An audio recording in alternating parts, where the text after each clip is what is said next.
Здравствуйте, уважаемые господа. Сегодня у нас вебинар необычный. Я решил к дню рождения школы все-таки постараться рассказать о концепции нашей школы, а также постарался взять самые интересные вопросы, которые задают мне люди во время проведения мной бесплатных вебинаров. Я сегодня хочу вам открыть вопросы. Что такое человек, в чем смысл жизни, есть ли у человека предназначение, что такое любовь, что ждет человечество, что дает человеку обвинение своих родителей, как человек создает свои страдания, какая пища может поднять человеку энергии, как жить расслабленно, есть ли упражнения, которые могут энергетически избавить человека от всех заболеваний, стоит ли жениться и выходить замуж, нужно ли это делать человеку, почему, если жизнь создана как элемент обучения, то почему не получается обучаться, почему люди страдают в жизни, рай или ад о земле, что это такое, бывает ли такое, что ждет человека, что ждет от человека Бог, что должен ждать от Бога человек. Если бы вам разрешили одну вещь в мире, то что бы это было? Дальше, какое самое важное качество человека? Дальше, что сделать, чтобы быть богатым? Вот такие вопросы я буду сегодня освещать. Я надеюсь, никто не возражает. Это вопросы, которые я получаю постоянно в ходе моей работы, вот так в виде общественной деятельности. Я постарался выбрать самые интересные вопросы, и сегодня эти вопросы я буду обсуждать. Итак, хотелось бы в честь 7-летия школы почитать небольшое количество отзывов, которые оставляют люди на нашем сайте duiko.guru, а также в YouTube, а также на определенных страницах. Итак, давайте только новые буду читать, я этому посвящу небольшое количество времени, и после чего начнем. Вы знаете, есть такая закономерность. Те люди, которые начинают работать в нашей эзотерической школе Кайлас, то есть это копирайтеры, или это люди, которые занимаются IT-программированием, или это люди, которые занимаются рекламной деятельностью, или вообще люди, которые начинают работать в школе Кайлас, они сталкиваются с тем, что в их жизни очень все налаживается. Перестают болеть дети, появляются деньги, появляются возможности и так далее. После того, когда человек уходит из нашей компании, потом вдруг оказывается, что, в общем-то, он денег начинает зарабатывать больше, а вот везение у него начинает уходить. С чем это связано? Это связано с особенностью работы нашей общественной организации. Данная особенность нашей общественной организации связана с элементом служения. Я не столько работаю для того, чтобы зарабатывать на общественной организации и в школе Кайлас деньги. Своей миссией я считаю все-таки служение людям, а также культивирование и объяснение совершенно других ценностей для среды социальной. Также считаю себя человеком, который может объяснить настоящие божественные ценности, которые могут быть привитыми как прививка новой социальной модели, которая в дальнейшем может сделать мир прекрасным, красивым, счастливым. Я извиняюсь. Итак, давайте я почитаю небольшое количество отзывов. И начну я, наверное, даже не с отзыва, а вот еще с чего. 27 апреля.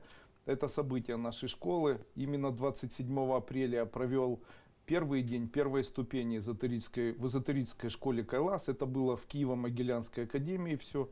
Очень немного людей присутствовало тогда. Я считаю это значимым событием, так как я его посвящал дню рождения своего сына. И решил, что это событие будет посвящено еще и рождению моего ребенка. Также могу сказать, что 27 апреля выбрано было мной не случайно, потому что это цифра 9 или цифра максимальной реализации человека, общества. За это время огромное количество людей стало частью эзотерической школы Кайлас. На сегодняшний день более 1 миллиона человек являются последователями эзотерической школы Кайлас. Сразу же хочется задать вопрос: Андрей Андреевич, если последователей так мало, почему у вас тогда подписчиков около 200 тысяч? Объяснение этому найдется. На сегодняшний день каналы, которые являются неофициальными каналами, которые называются Андрей Дуйко, Эзотерика в помощь, там Наталья Черних, где там очень-очень много каналов, мы подсчитывали, и оказалось, что в YouTube каналов, которые несут косвенную информацию, которая связана с Андреем Дуйко, на сегодняшний день насчитывается более 500 штук. Таким образом, каждый из этих каналов имеет от 500 подписчиков, и есть такие каналы, на которые подписано там 150 тысяч человек. И это очень большое количество человек. Таким образом, просто большое количество людей, они слышали о школе, знают обо мне, но, к сожалению, не могут найти наш официальный канал. Я ничего не делаю с целью убирания таких каналов, так как считаю, что это дело партнеров, которые занимаются распространением инфопродуктов нашей школы и зарабатывают на этом деньги. Итак, отзывы. Наиля. Методика, которая быстрее и лучше всего работала, это зеленая нитка. Прошлым летом упала на ровном месте, подскользнулась, когда мыла полы, таз вдребезги и повредила или сильно ушибла позвоночник, не знаю. Но болела здорово, ногу тащила со собой, не могла ни сидеть, ни лежать, ни ходить. Все время думала, что за наказание. К счастью, появился урок про зеленую нитку. Тут же пошла в магазин, купила зеленое мулине, выписала мантру и начала практиковать. Уже на второй день боль отошла и спина перестала болеть. Не болит совсем и по сей день. Удивительно. Хотите верьте, хотите нет, но работает точно. Кайлас — это класс. Дальше. Хочу сказать огромное спасибо за те знания, которыми вы щедро делитесь с нами, простыми людьми. Действительно, жизнь меняется в лучшую сторону. Я прохожу 5-ю ступень, побывала на 3 морских курсах. Прошла почти все СНГ с учителем сеансы целительства. Изменения стали происходить в самом начале моего знакомства со школой Кайлас. Сначала жуткие, неприятные, но это длилось 2-3 месяца. Потом неожиданно сюрпризы, которые можно назвать чудом. Потому как происходило то, что в принципе произойти не могло. Например, рождение ребенка у моего старшего сына после 12 лет отчаяния и жесткого приговора врачей, что, мол, смиритесь, чудес не бывает. Интересен тот факт, что наступает период, когда тебе постоянно везет. Вот куда ни повернись, везде везет. Подарки из неожиданных источников, самые непредвиденные, как мне, так и моим взрослым сыновьям. Люди совсем по-другому относятся, прямо чувствуется их забота совсем незнакомых людей. Все хотят тебя накормить, пригреть, чем-то угостить, двери открываются. Просто нужно проходить ступени, выбрать для себя соответствующие желаниям и практикам и работать. Это очень легко. Занимайся, не парься, верь, что все скоро будет так, как я хочу. Соблюдай философию школы, и все желания исполнятся. Низкий поклон вам, учитель, написала Наталья Гольченко. Дальше. Сейчас открывается.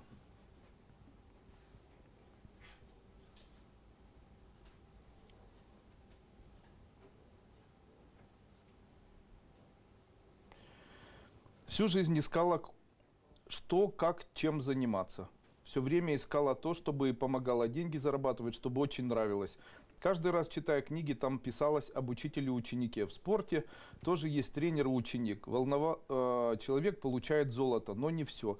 Только с хорошим учителем. Я все время просила у ангелов дать мне эту возможность, дать мне хорошего учителя. Они меня наградили, отправили на канал Андрея Андреевича. И вот уже год слушаю все семинары. Прошла 1-ю и 2-ю ступень. Практикую семинар эзотерика, бизнеса, доктрина бизнеса, магия денег, заклинания, коды, шумы. Скажу, ребята, все работает. Шикарно работает метод бутылки. Я его использовала еще и чтобы люди уважали меня. Хочу сказать, покупайте этот продукт, это супер работает. Сангая вообще кайф. Ты получаешь не только большой заряд энергии, но и те секреты, которые нет в обычном социуме. У меня есть желание обязательно побывать на морском курсе и уверена, что скоро смогу там быть. Благодаря вам, Андрей Андреевич, я везде стала замечать эзотерические знаки и вывески вокруг. Да, эзотерика вокруг, я буду развиваться далее. Написала Герасимова Татьяна Николаевна. Ну что, Ученица первой ступени, члены РТЕ. Скажите, пожалуйста, начала заниматься приготовлением комплексных обедов. Получится у меня этот бизнес или заниматься чем-то еще? Получится. На второй бесплатной ступени вы рассказали о методе с лампочкой, но после применения у меня не получается забыть о человеке и вновь одолевают страдания по нему. Подскажите, пожалуйста, как правильно нужно делать или есть еще способы убирания привязанности к человеку? Сегодня эти все вопросы прямо сейчас начну открывать. Итак, 20 уникальных вопросов, которые были заданы Андрею Дуйко на протяжении нескольких месяцев. Я эти вопросы сохранил и специально сегодня хочу о каждый из этих вопросов открыть. Читаю наш сегодняшний вебинар праздничным и уникальным. Итак, первый вопрос. Кто есть человек? И что это такое? Человек, для чего он существует? Я хочу вам сказать, человек – это существо, рожденное от своих родителей. Но в случае, если человек начинает развиваться в дальнейшем, то данный человек является существом, духовно развиваться, то данный человек является существом, который фактически является рожденным от Бога. Так как человек, рожденный от родителей, он проживает с позиции эгоизма, а также с позиции амбициозности, считает, что он основа Земли. Духовный же путь человека связан с его духовным возрождением и с пониманием того, что есть дополнительная третья сила, которая является Богом. И эта третья сила дополнительно является для человека важным и неоспоримой опорой в виде еще духовного Отца, то есть по-другому Бога. Человек есть существо, созданное по образу и подобию Божьему. В чем смысл жизни? Это второй вопрос. Ну, он выходит из первого вопроса. Вот смотрите, у меня родился ребенок. Скажите, что я хочу дать этому ребенку или зачем я рожаю этого человека? Даже не зачем я рожаю, а в тот момент, когда родился у меня ребенок, какие желания у меня, когда я начинаю смотреть за этим ребенком, думать о нем. Давайте я вам скажу, как отец своего ребенка и как отец многодетного семейства могу сказать, что когда у меня ребенок рождается, я хочу этому ребенку счастья. Когда ребенок рождается, первое, что хочет человек, как отец, он хочет ему счастья. А скажите, буду ли я думать о том, что мой ребенок, которому я хочу счастья, мне бы хотелось, чтобы он прожил в счастье? Конечно. Тогда ответ, в чем смысл жизни, заключается вот в чем. Бог создал человека для, и дальше сами скажите это слово, для того, чтобы он прожил счастливым. Быть счастливым – это и есть наша основная цель и наша основная задача. Для того, чтобы не расстраивать своего духовного отца, то есть по-другому Бога.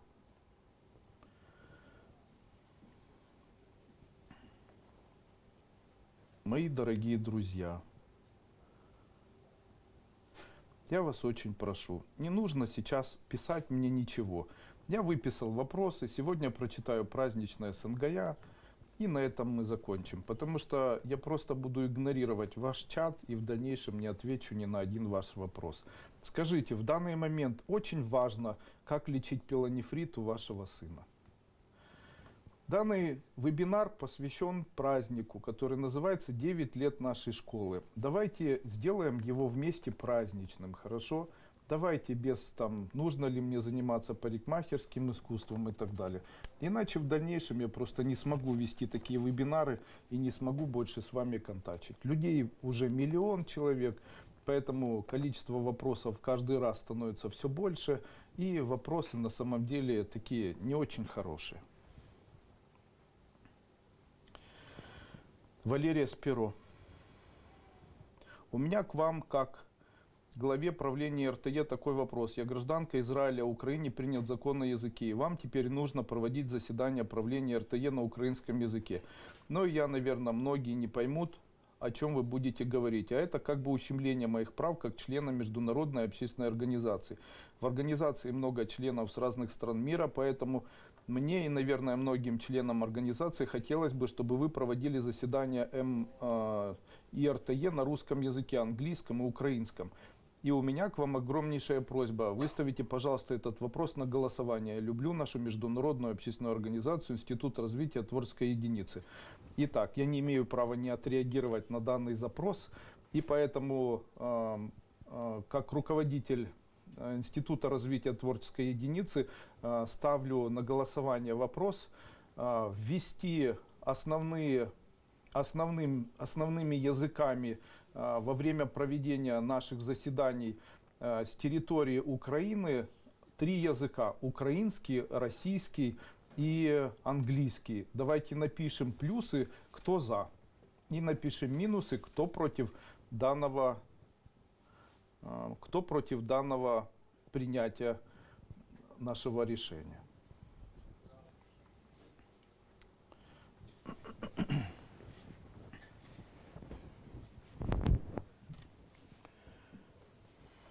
Итак, давайте сегодня проголосуем. Кто за то, чтобы следующие вебинары проводились на русском, украинском и английском языке? Кто не возражает? Давайте ставим плюсы. Так как я буду и на русском, и на английском, и на украинском языке их проводить в дальнейшем. Но из-за того, что у нас сейчас русскоговорящая группа, давайте все поддержим, поставим просто плюсы.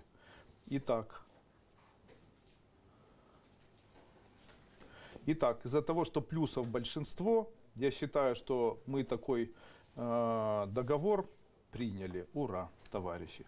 Также я хочу вам показать яйцо, которое я сегодня приобрел. Это яйцо янтаря. Я о нем говорил на заседании РТЕ. Почему именно такой формы и почему оно непрозрачное? Дело в том, что меня заинтересовала в этом яйце вот такая спираль. Это очень необычно. Здесь включение в виде такой спирали. И захватила эта спираль. Здесь на ней очень четко можно увидеть цифру 9. Для меня это показалось знаком. Также на этом яйце можно увидеть четко символ 0, а также символ А, и рассмотреть огромное количество дополнительных символов.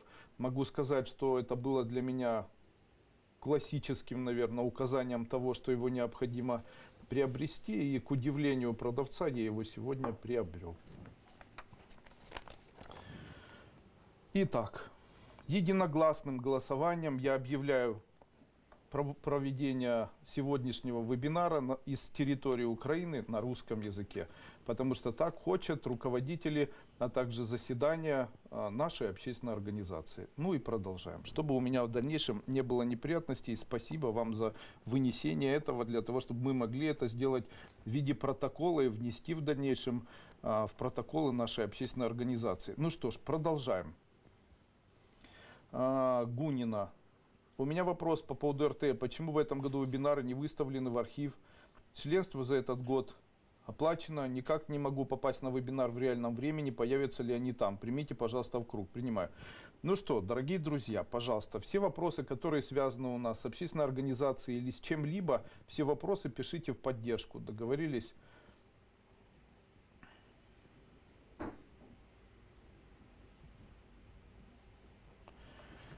Итак.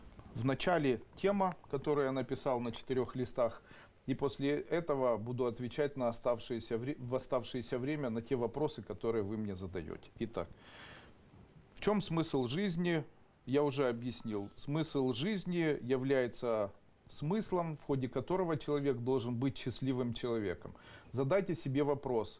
Исполняете ли вы миссию божественную, которая наложена на плечи человека, и являетесь ли вы счастливым человеком?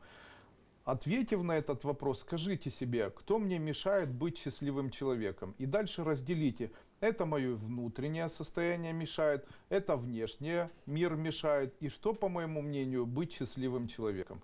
Я хочу вам сказать, что для того, чтобы человек становился счастливым человеком, ему необходимо, чтобы в середине его по чуть-чуть исчезало вранье. Но к этому мы сейчас вернемся. Следующий вопрос, 3. Есть ли у человека предназначение?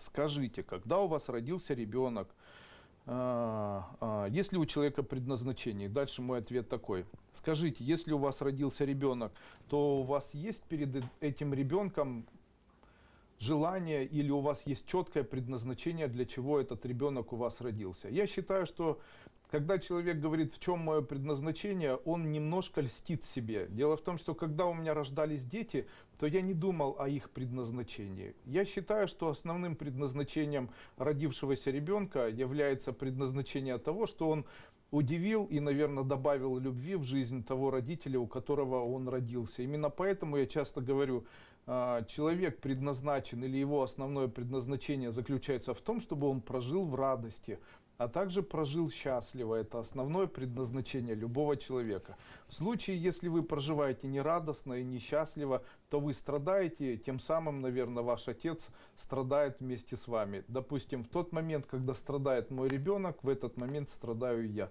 Так же происходит у обычного человека. Но неужели невозможно найти в себе небольшое количество радости, чтобы жить чуть-чуть радостнее? Но почему люди находят возможность все время грустить, включать у себя злость, апатию, нервничать? Но неужели нечем в жизни заняться?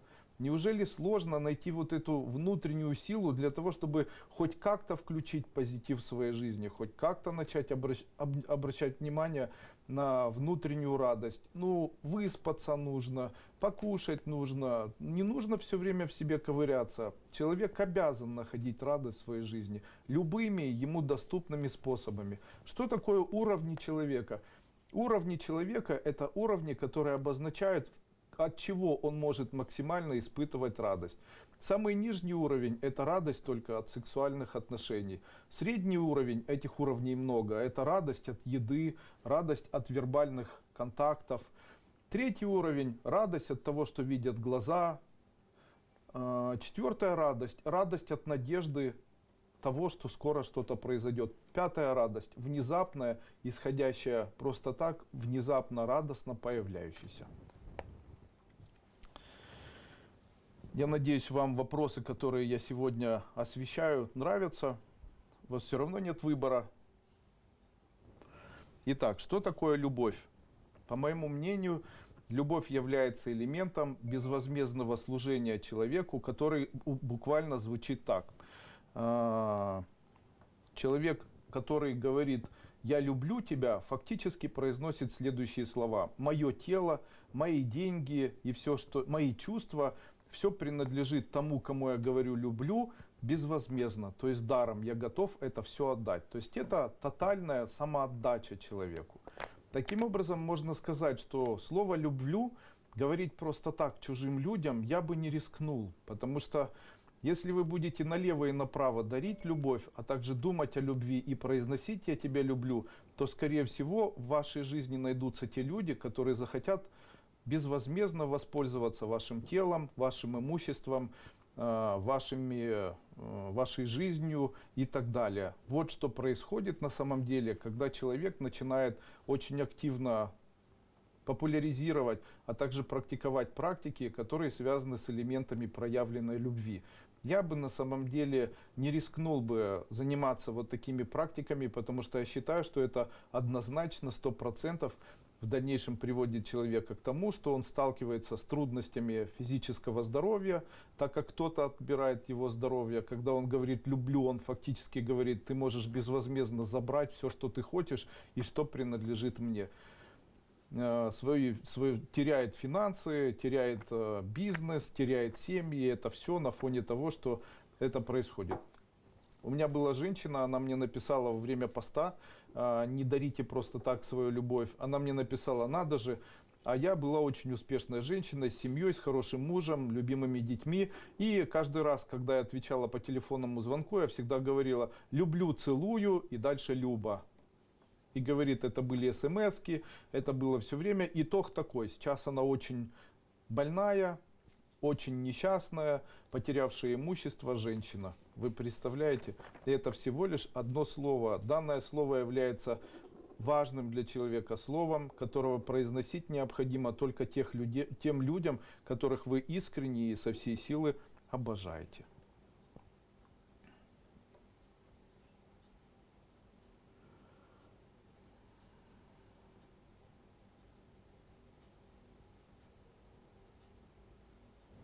Далее. Что ждет человечество? Это 6-й вопрос. Человечество ждет кармическое обучение, которое связано с выводом, который человек ставит перед своей смертью. Вот смотрите, каждый раз, когда человек рождается и проживает свою жизнь, то в момент своей жизни он может сделать вывод о том, как он прожил жизнь. Если этот вывод он сделал, то в следующей жизни жизнь его будет другой. В случае, если он вывод никакой не сделал, то в следующей жизни жизнь будет такой же. Таким образом, каждый вывод, который является выводом жизни, является выводом кармическим. И я могу сказать вам вот что. Из-за того, что так устроен принцип жизни, люди, которые жили в средние века, были более кровожадные, а также были более, наверное, жестокими, чем сейчас, несмотря на то, что очень активно возрождалась в них и культивировалась среда христианского мира, которая говорит о том, что апатия, лень, злость, гнев и все остальное это плохо, и бескорыстие и так далее, это очень важно, не укради, не убей и так далее. То есть в христианском мире, который на протяжении 2000 лет, 2018 лет присутствует на территории тех стран, где было средневековье, ну и наших стран, не привело, к сожалению, людей к тому, чтобы они за счет данной философии могли быть другими. Но я могу сказать, что все же что-то повлияло на этих людей. И сейчас люди менее кровожадные, сейчас, наверное, никто не захочет смотреть на дыбы, а также на распятие. И это говорит о том, что кармическое перерождение людей со временем делает их высокодуховными существами, вырабатывая у них качества нового и вновь обучающих программ, которые они воспринимают в виде вывода перед своей смертью. Так в одной жизни ты убиваешь, а в следующей жизни тебя убивают, и в третьей жизни ты уже не будешь не убивать, и не захочешь кого-либо убивать, и сам не захочешь при этом быть убиенным. Таким образом, это говорит о том, что мир и наше человечество с каждым нашим перерождением будет становиться лучше, лучше. И что ждет человечество? Человечество ждет улучшения жизни, улучшения отношения друг к другу, отношения к семье, отношения к людям. Это все его ждет. И это в дальнейшем будет происходить. Будут ли концы света и завершения этого мира? Нет, к радости на нас не упадет метеорит. Не будет цепной реакции вулканов, также не произойдет глобальное похолодание и потепление, также нигде не взорвется атомная или водородная бомба, также мы будем спустя 2000 лет вновь и вновь наши потомки, а также перерожденные мы, будем вновь и вновь присутствовать на каких-то вебинарах, вероятно, изменится технологическая система передачи информации. Ну и в дальнейшем люди будут становиться лучше и лучше и смотреть уже с призмы своего времени на наш социум как на дикий, жестокий, лживый, хищнический, средневековый мир. Дальше.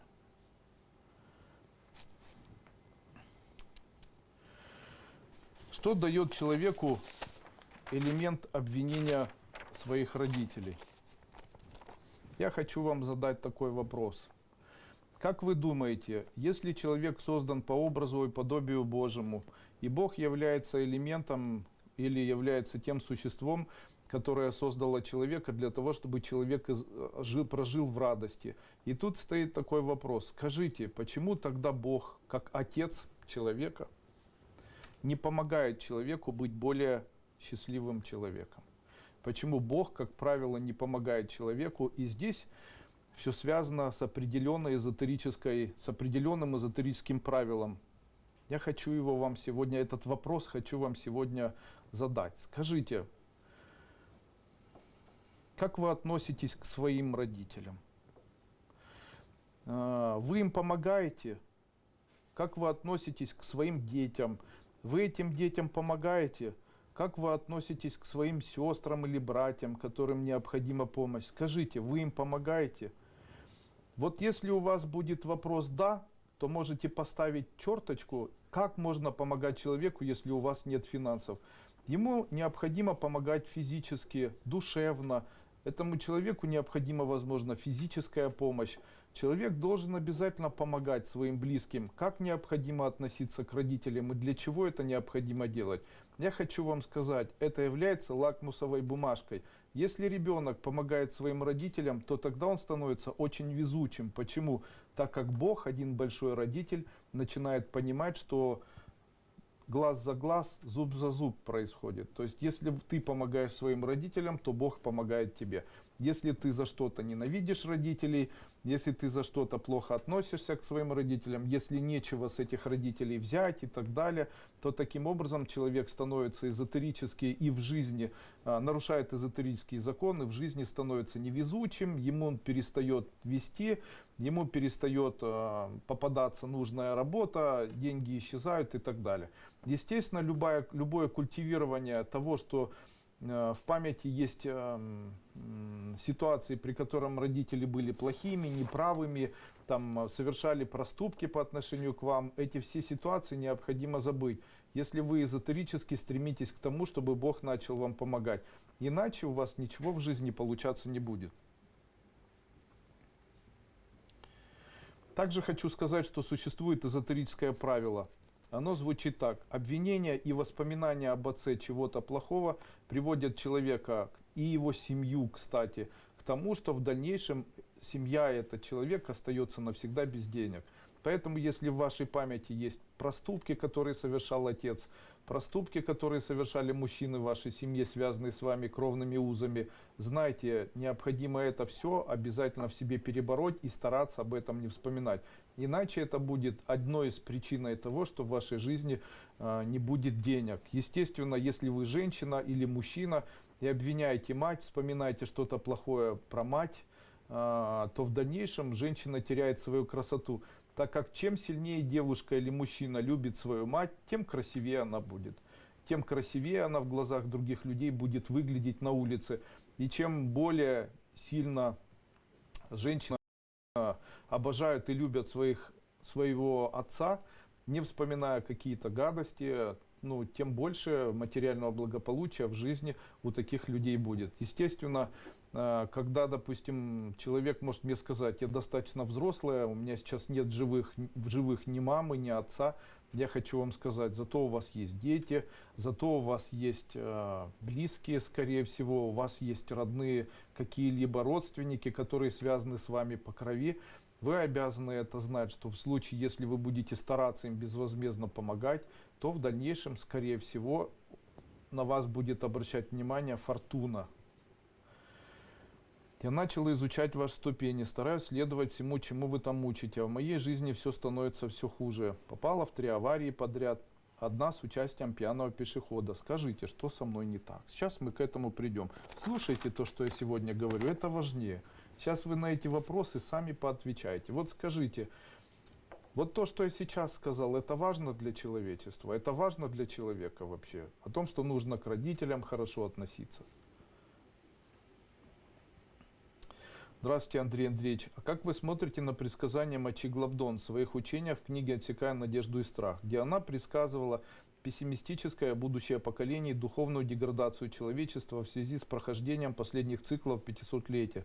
Надеюсь, более внятно сформулировала. Да, я читал книгу Мачи Глабдон «Отсекая надежду и страх». Также являюсь поклонником этой книги. Многократно эту книгу в своей жизни перечитывал.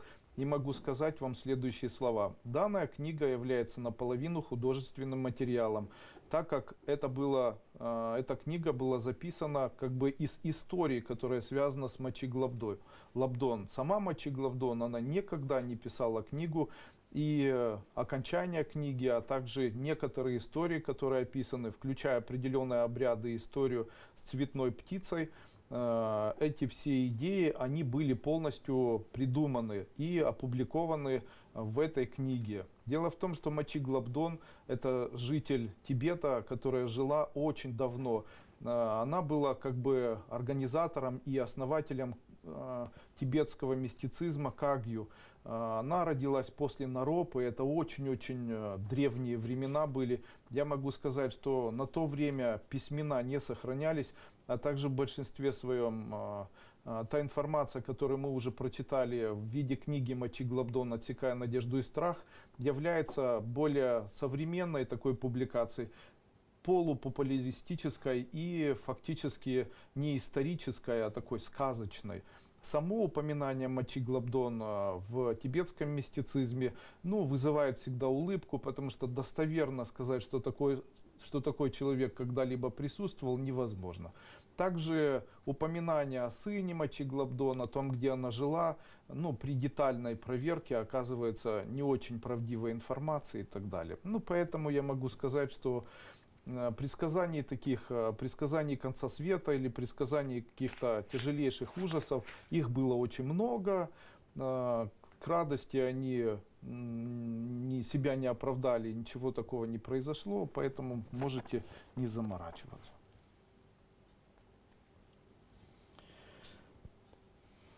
Я очень люблю свою маму, но у меня пока нет возможности ей помогать, потому что у меня с каждым днем становится все хуже. Хотя я очень хочу, чтобы моя мамочка ни в чем не нуждалась, но у меня не получается так сделать. Марина, вы сейчас сделали одну из основных эзотерических ошибок. Ваша эзотерическая ошибка заключается в том, что вы страдаете. Если человек находит элемент страдания и за счет этого страдания страдает, то он нарушает первый принцип жизни. А я сегодня об этом первом принципе говорил. Смысл в жизни заключается в том, чтобы человек был радостным или был счастливым. Человек может научиться счастью, начиная себя обучать, от чего он может быть счастливым. И в случае, если человек плавно нарабатывает элементы счастья, он начинает становиться счастливым от одежды, от воды, от того, что он там что-то кушает, от того, что он с кем-то общается. Это счастье, оно разрастается, это как цветок, какой-нибудь цветок, который медленно начинает расти. И счастливая жизнь – это плоды, которые появляются в виде счастливой семьи. После этого проходите мои ступени, я об этом рассказываю постоянно. Проходите ступени. Рада, что познакомилась с вашим творчеством. Заинтересовала. Хочу спросить, что посоветуете для плоского лишая. Что ж с вами такое? Итак.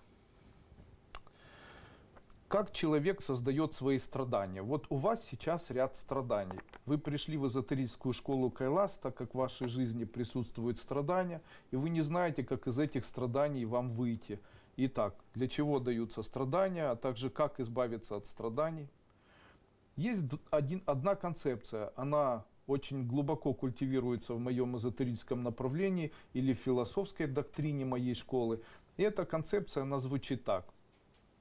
Радость приходит к человеку, если человек хвалит. Почему? Вот смотрите, между мужчиной и женщиной какие есть элементы. Допустим, если мужчина, допустим, нежный с женщиной, то тогда женщина к нему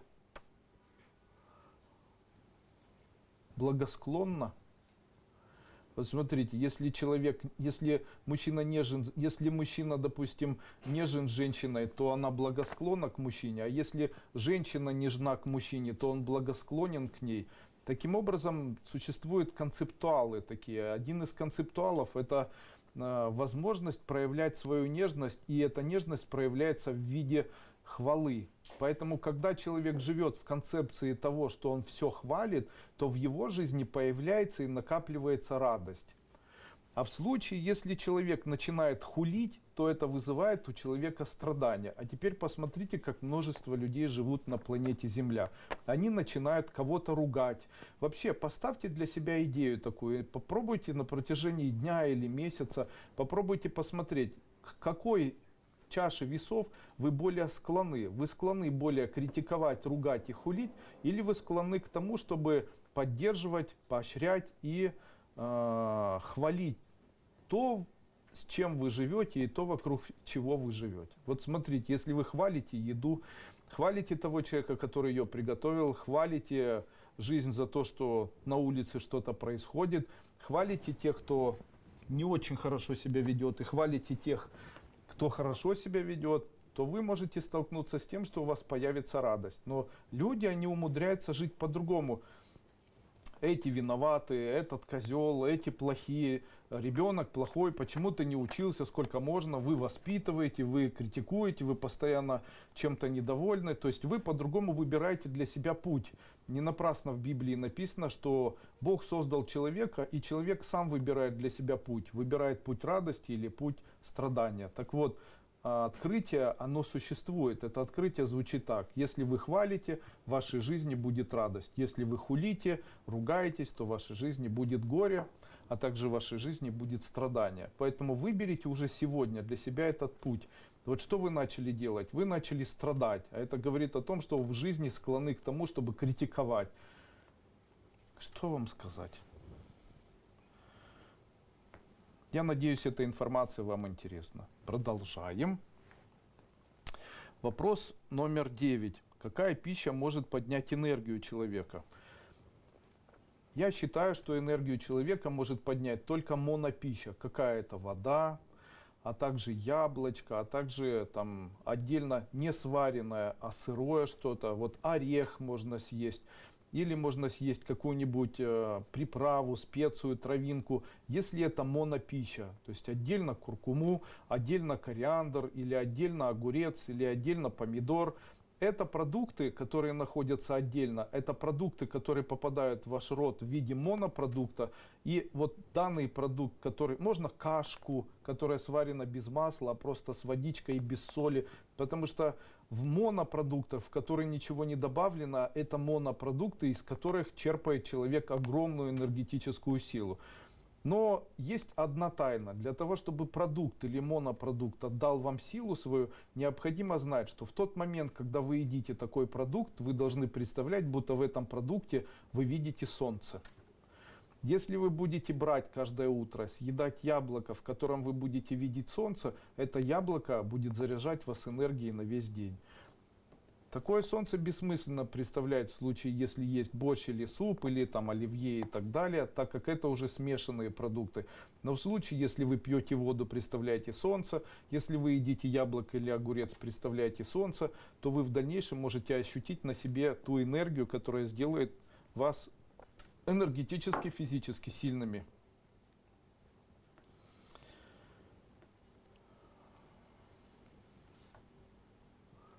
Дальше.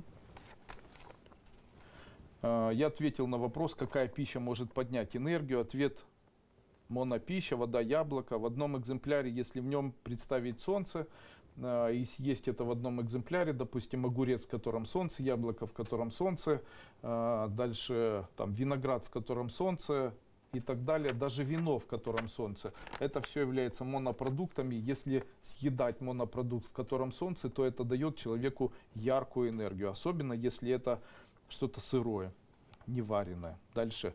Как жить расслабленно? Такой вот вопрос. Я считаю, что человек может жить расслабленно в двух элементах.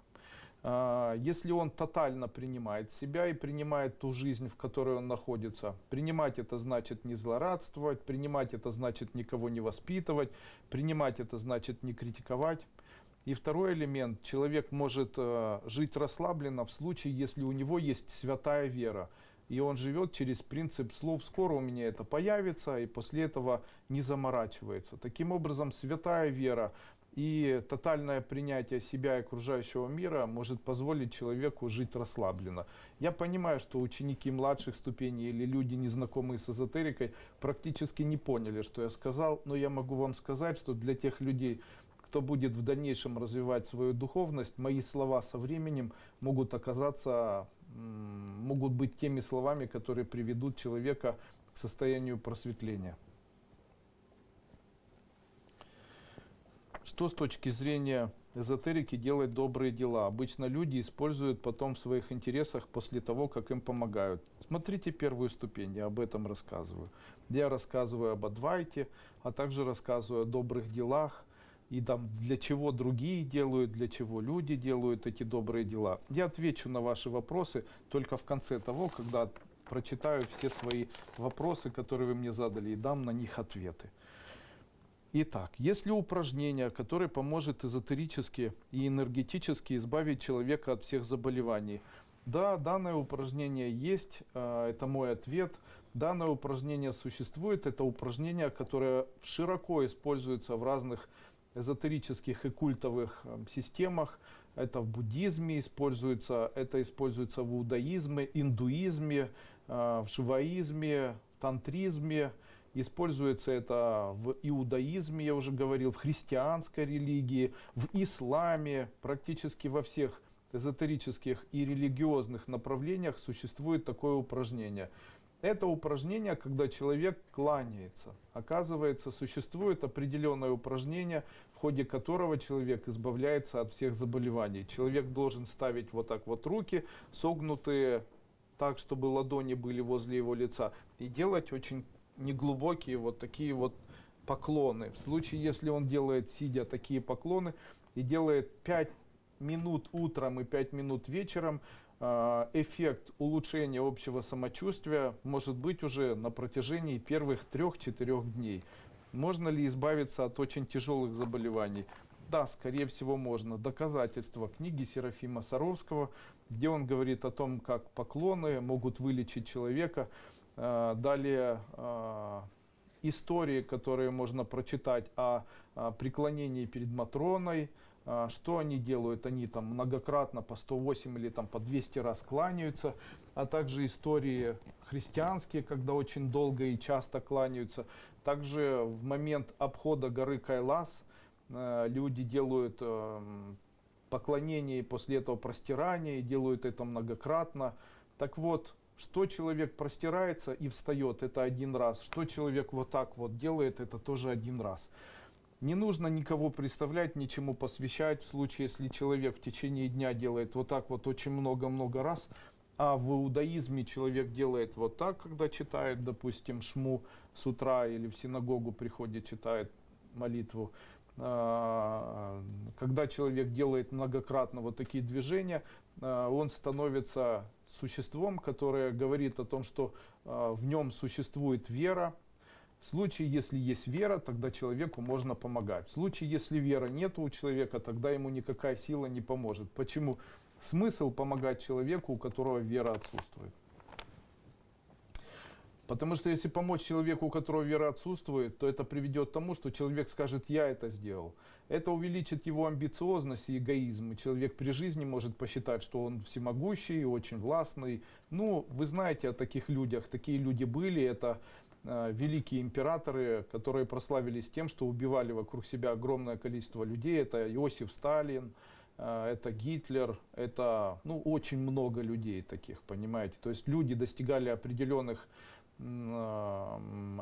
люди начинали достигать и взращивали в себе амбициозность, становились очень сильными, влиятельными, и после этого вокруг них происходил крах. Почему? У этих людей не было веры.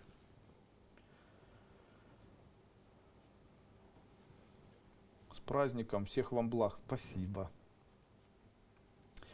Мое везение в том, что я узнала про вас и начала изучать ваши знания. Спасибо. Я была очень счастливой, все было просто здорово. Но в один момент все обрушилось. Любовь, здоровье, семья, бизнес. Я не знала, как жить дальше. Искала выход. Казалось, вот нашла. Но ничего не помогало. И вот я узнала про вас. Запоем стала слушать. Все и применять. Еще не прошло 2 месяцев, но уже столько результатов. Спасибо вам огромное. Это счастье, что вы есть. Продолжаем. Итак.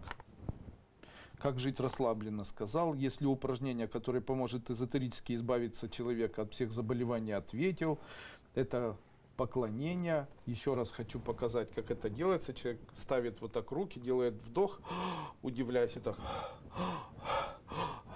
И таким образом 108 раз или 5 минут утром и вечером. Если у вас сегодня болит позвоночник, ноги или еще что-то, сделайте так вечером, завтра утром и поделайте это на протяжении недели. Вы будете приятно удивлены, как такое простое, очень несложное упражнение может убрать у человека тяжелые болезненные состояния или даже тяжелые заболевания. Это же уникально то, что я даю. А скажите, вы до этого где-нибудь читали об этом? Или хоть кто-нибудь вам когда-нибудь об этом рассказывал?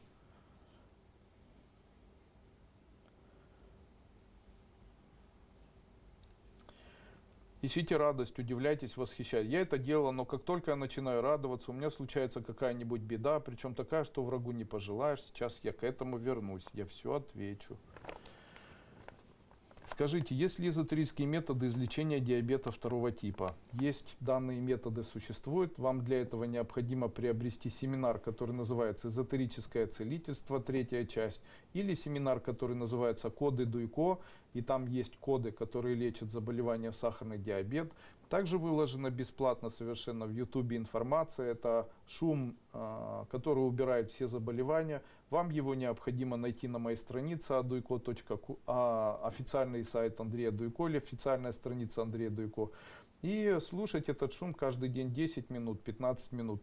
Конечно же, человек обычно говорит, надо же, но тут же нужно заплатить деньги там, за шум или еще за что-то. А скажите, разве за излечение вы не должны платить?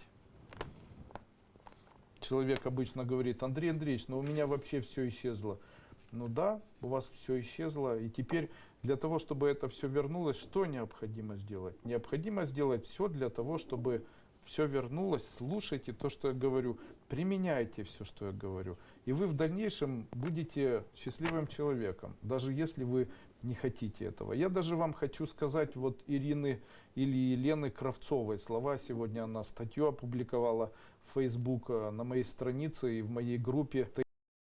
Она написала, помните слова Дуйко, вы можете не верить, а просто выполняйте. Вот я с ней абсолютно согласен. Вы можете не верить мне, я могу казаться вам там гадом, сволочью, некрасивым или еще каким-то. Я ни при чем. Выполняйте те практики, а также те рекомендации, которые я даю. Слушайте меня, слышьте, применяйте. Это борьба. В этой борьбе вы можете быть в выигрыше и можете быть в проигрыше. В проигрыше те люди, которые сдаются. Я помню себя, мне было очень плохо, я чувствовал себя плохо, в жизни было все очень плохо, но я не сдавался. И даже когда совсем было плохо, я все равно садился, сцеплял зубы, голодный, с высокой глюкозой, после перенесения онкологии, там непонятно в каком состоянии, имея тяжелые проблемы со здоровьем, имея за плечами огромные долги, я не сдавался. Потому что у меня была концепция. Эта концепция была эзотерика. То есть я верил, что все равно при помощи эзотерики можно что-то изменить. Читал мантру денег, говорил или произносил себе слова «ничего страшного, впереди целая жизнь». Ну и вот, собственно, таким образом удалось выжить.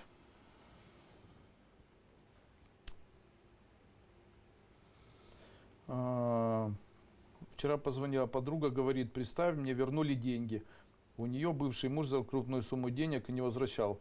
Все кормил завтраками, судами отдам. Ей посоветовала купить обсидиан. Говорю заодно, проверишь действие эзотерики. Прошло меньше месяца, деньги ей вернулось. А вы знаете, что когда вы дарите вот такие эзотерические правила другим людям, то они, скорее всего, с вами потом не смогут работать. А если и будут работать, то будут работать плохо. Ведь данное эзотерическое правило, я его вам передал, а у вас не было на то разрешения, и вы, когда делитесь эзотерическими практиками, в дальнейшем можете столкнуться с тем, что они, к сожалению, с вами перестанут работать. Не совершайте ошибки, серьезно.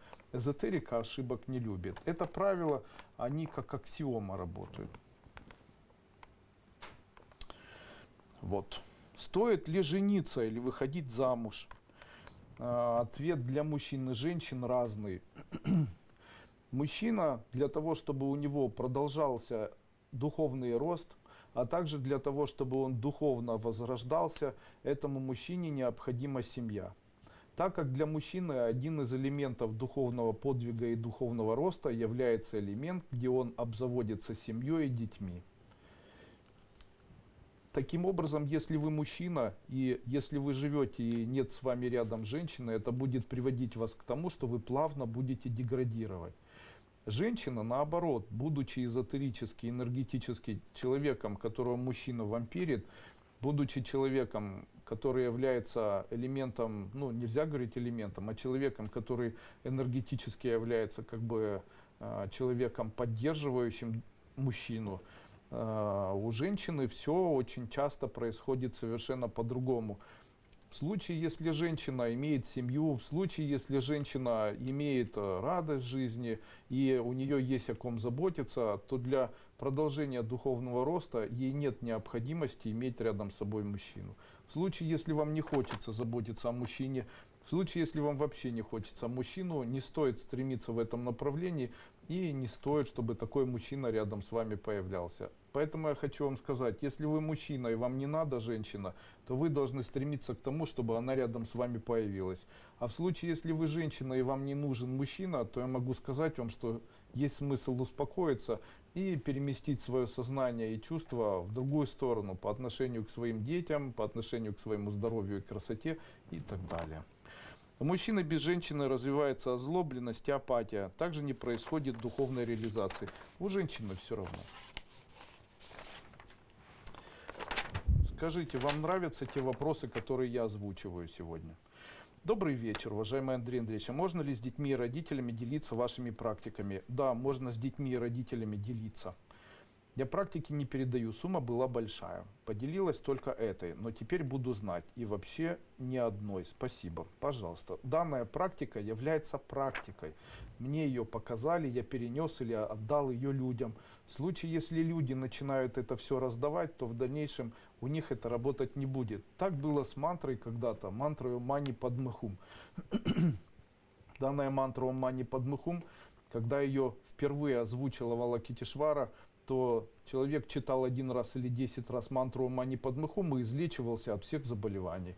Также у него исчезали все проблемы в жизни. Эта мантра и сам Авалокитешвара стал очень-очень знаменитым существом, пророком, скорее всего, мессией. И в дальнейшем она очень мощно работала с людьми, помогая им. То же самое с христианской мантрой «Отче наш, же еси на небеси», или там с аятами в исламе определенными. В случае, если это знали люди посвященные, то это работало очень ярко. А теперь такой пример. Есть золотая дверь, но каждый день к этой золотой двери подходят очень грязные люди и обтирают эту золотую дверь. Со временем эта дверь покрывается грязью, и через 100 лет уже вместо золотой двери находится дверь, на которой очень толстым слоем висит засохшая грязь.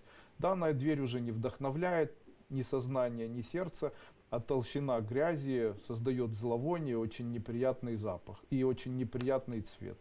Естественно, также происходит с эзотерикой. В случае, если было передано определенному количеству людей мантра Ом Мани Падме Хум, то данная мантра, она работала, но только в том случае, если ее использовали в оздоровительных целях маленькое количество людей. Но когда о ней начало знать огромное количество людей, миллионы людей, у этих людей не было...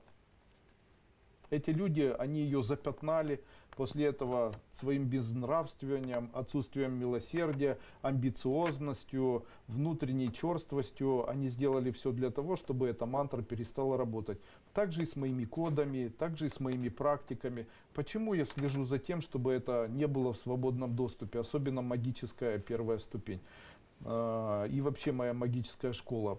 Я борюсь за то, чтобы эзотерика была эффективной. Именно это и нравится мне в моем эзотерическом пути. Я первый человек, который сказал, что эзотерика может быть эффективной, что она может работать очень эффективно и быстро, что эзотерика может быть очень яркой системой работы над собой, что она открывает новые горизонты и дает новые возможности человеку. Ну и почему я не хочу, чтобы это знали все люди? Дело в том, что большое количество людей они запятнают и после этого сделают все для того, чтобы в дальнейшем мы это не могли использовать. И вы, как те люди, которые просто так этим делятся, столкнетесь с тем, что мои же практики спустя 20-30 лет перестанут функционировать или перестанут работать с вами. Почему? И я не буду в этом виноват, потому что если искать виновных, то это точно буду не я, так как я конкретно слежу за тем, чтобы это не распространялось просто так. Как только возникают вопросы, вы сразу на них отвечаете. Это супер. Спасибо.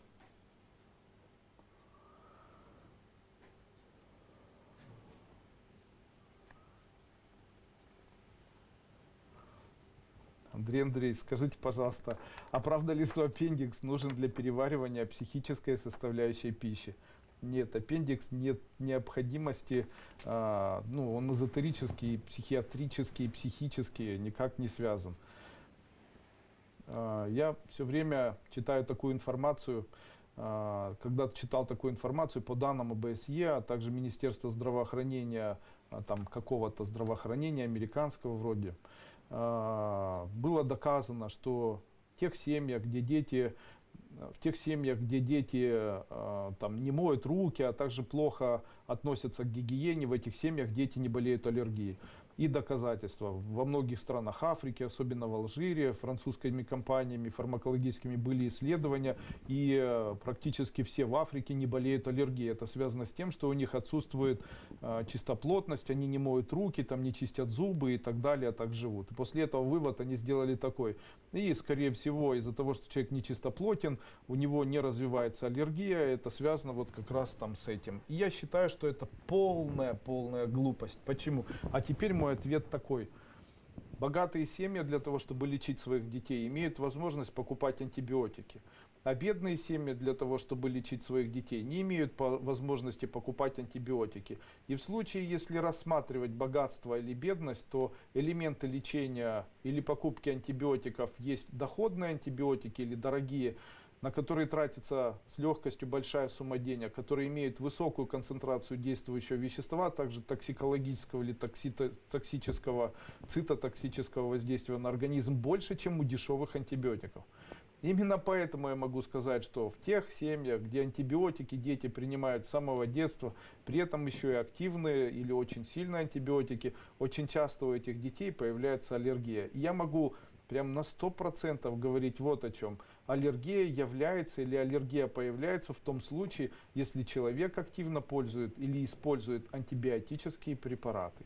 Именно поэтому я хочу еще раз сказать, в случае, если у человека аллергия, то первое, на что ему необходимо обратить внимание, это на то, когда он принимал антибиотики, какие, а также попринимать препараты, которые могут убрать воздействие антибиотиков. Нистатины, допустим.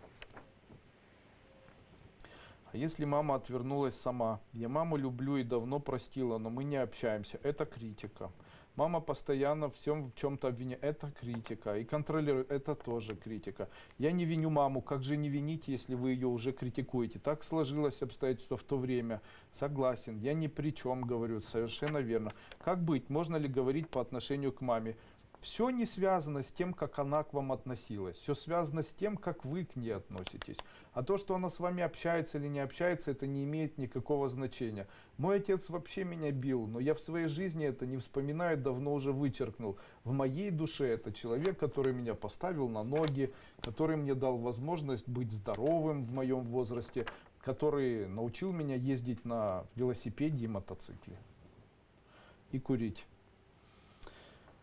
Кайлас, делаю практики, читаю мантры, но отношения с мужем ухудшаются. Пропал интим, муж постоянно избегает меня. Стоит ли дальше продолжать работать над отношениями и лучше расстаться? Нет, конечно. В случае, если ваш муж вас не хочет и у вас интим отсутствует, это говорит о том, что у мужчины не формируется мужская энергия, и он перешел уже в уровень женской энергии. Каким образом это происходит? Так реализовывается энергия души и сознания у мужчины в случае, если он смотрит на порнографические картинки или еще на что-то. Я не хотел бы рассказывать саму систему, как это происходит, так как это может вас расстроить. И с моей позиции это как дополнительная возможность разрушить вашу семью, я бы не хотел этого делать. Так вот, что же необходимо делать? Если мужчина перестает на вас обращать внимание, вы должны насильно заставить его заниматься с вами интимными отношениями. То есть ложитесь в кровать, ложитесь обнаженной, не ждете, когда он начнет приставать, а сами поворачивайтесь. Я понимаю, как это гадко все звучит. Сами поворачивайтесь, там, я не знаю, дальше придумывайте сами. То есть возьмите все в свои руки. Вот если вы возьмете все в свои руки, уже завтра никаких других проблем у вас не будет. Мужчины остывают, у них это бывает, все в порядке. Почистите зубы, сделайте так, чтобы на вас не было волос, побрызгайтесь каким-нибудь запахом, ароматическими маслами, не сильно перекармливайте мужа на ночь и ночью атакуйте. Если он не захочет, то когда он заснет, полежите еще какое-то время и потом разбудите и атакуйте. Тогда он с просонья ничего не поймет. С праздником вас и ваших родных. Крепкого здоровья, счастья. Спасибо за знания. Пожалуйста. Леся Барановская. Спасибо огромное за то, что появились в моей жизни. Сегодня я убедилась в работе правила с 6 до 11. Это очень ярко. Супер, Андрей Андреевич. У меня сейчас свой цветочный магазин. Я его очень люблю, но доход не впечатляет. Это пока. И скоро будет хорошо. Я могу сказать, вам сегодня специально выложил такую информацию, которая называется «Работай как Таня». Это видео, которое выложено у меня на странице. Я еще раз хочу рассказать эту историю. Однажды был такой период, вот он был в Украине, это было как раз вот 9 лет назад, 10 лет назад. Это был период падения или мирового падения доллара, когда все страны начали в конвульсиях метаться. Это ознаменовалось или проявилось тем, что очень много людей начало терять работу, компании начали закрываться, стоимость недвижимости увеличилась, стоимость продуктов увеличилась и так далее. То есть никому ничего не нужно было, люди как-то затаились, и тогда было как раз перед Новым годом, это в сентябре получилось, и до ноября такое отношение было критическое. Каждый день не хватало людям денег, нечем было платить, и это было очень заметно. И очень много людей ко мне приезжали, так как я говорил о том, что я занимаюсь бизнесом, и у всех была речь одна и та же. Они говорили: Андрей Андреевич, у нас не получается бизнес, у нас все очень плохо. Ну и ряд моих занятий, или ряд моего бизнеса, это было продажа оптом и в розницу драгоценных изделий. И очень много людей приезжало, я занимался оптовой торговлей, и очень много людей приезжало таких, которые начинали жаловаться: мы не можем рассчитаться, у нас не хватает, аренды все съедают, дайте нам без денег и так далее. Одно из моих правил было: я не давал без денег товар. Почему у меня покупали товар? Они уезжали, а я после и говорили, как у них плохо, а потом у меня были партнеры, я с этими партнерами общался, после этого я с ними разошелся и смотрел, как у них все очень плохо получается. У меня получалось очень хорошо. Почему у них получалось плохо, у меня хорошо? Дело в том, что я подходил к своей работе уникальным образом. Я выбирал каждое изделие. Я смотрел, какое оно, красивое или нет. Я пробовал определить, это является модным в тенденциях рынка украинского и российского, так как продавал в двух странах. Также мне очень интересно было подбирать что-то необычное, потому что у всех на витринах были одинаковые виды товара. И из-за этого люди приезжали ко мне, потому что они знали, что у меня можно купить что-то дороже, но исключительно эксклюзивное. Но при этом не как попало сделанное, так как я, подход к товару у меня был каким-то там особым. Ко мне приехала женщина, ее звали Таня, я в этом видео рассказываю. Она приехала ко мне с такими линзами и говорит: я из Ялты, занимаюсь продажей украшений из натуральных камней, Андрей Андреевич, у меня очень хорошо все продается, очень много продается. И вы представляете, у нее действительно много всего продавалось. Почему? Потому что она была во всем. Дело в том, что когда человек говорит: у меня цветочный магазин, то вы должны сказать, что вам там очень нравится, а что очень-очень нравится, а что очень-очень или совсем нравится. Дело в том, что открыть что-то и контролировать — это не важно, а важно вложить туда душу, важно самому расставить, важно, чтобы это было красиво, важно, чтобы это нравилось вам, важно, чтобы это вдохновляло вас, важно, чтобы те люди, которые на вас работали, делали так, как вы хотите. Таким образом, это и называется работа. Вот если делать так, то тогда получается, как захочешь. А когда человек берет большую площадь и после этого растягивает товар, потому что у него нет денег, и после этого оно не как хочется, но мне все равно нужно выживать, то человек живет по принципу выживания, и бизнес не получается.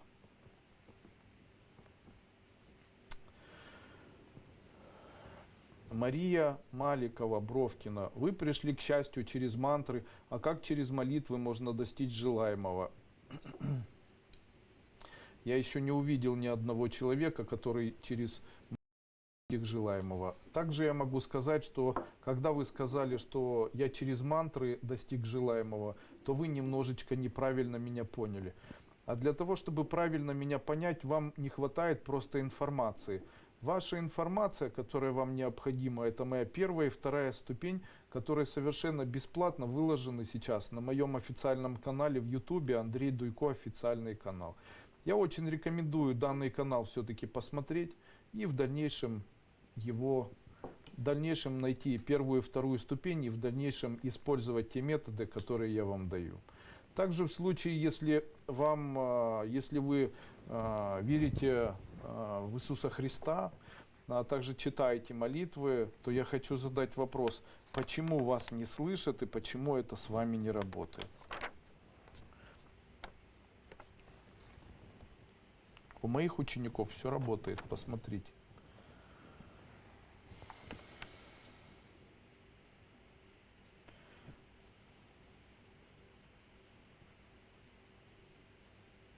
Можно ли покупать вещи заранее неродившемуся ребенку? Нет, не стоит. Дети, рожденные в мае 2019-го, какие они будут? Очень целеустремленные. Какая должна мама принять ребеночка? Как должна мама принять ребеночка при рождении? С любовью. Что сказать или сделать? Нужно ему пожелать счастья в жизни, сказать: мои маленькие ручки, мои маленькие ножки, я так искренне желаю тебе, чтобы перед тобой всегда открывались вопросы, всегда открывались все двери, чтобы все в жизни получалось, чтобы жизнь твоя была ровненькая. Это я объясняю на первой обновленной первой ступени школы Кайлас. С праздником! Ученица школы, моему сыну 15 лет, проходит вторую ступень. Хочет на морской курс, решил зарабатывать торговлей на Форекс. У него получится? Не получится. Спасибо вам огромное за ваш труд. Не знаю, могу спросить тупость, не знаю, очень разбираюсь. Возможно ли, чтобы маг, который раньше помогал мне справиться с проблемой, перетянуть на себя мой денежный поток, денежную энергию? Хочу вам посоветовать. Прочитайте в Википедии синдром, который называется синдромом Кандинского Клерамбо. Хорошо? Почитайте. Синдром Кандинского Клерамбо. Это мой ответ вам такой. Поздравляю вас с днем рождения школы Кайлас. Спасибо. Продолжаем.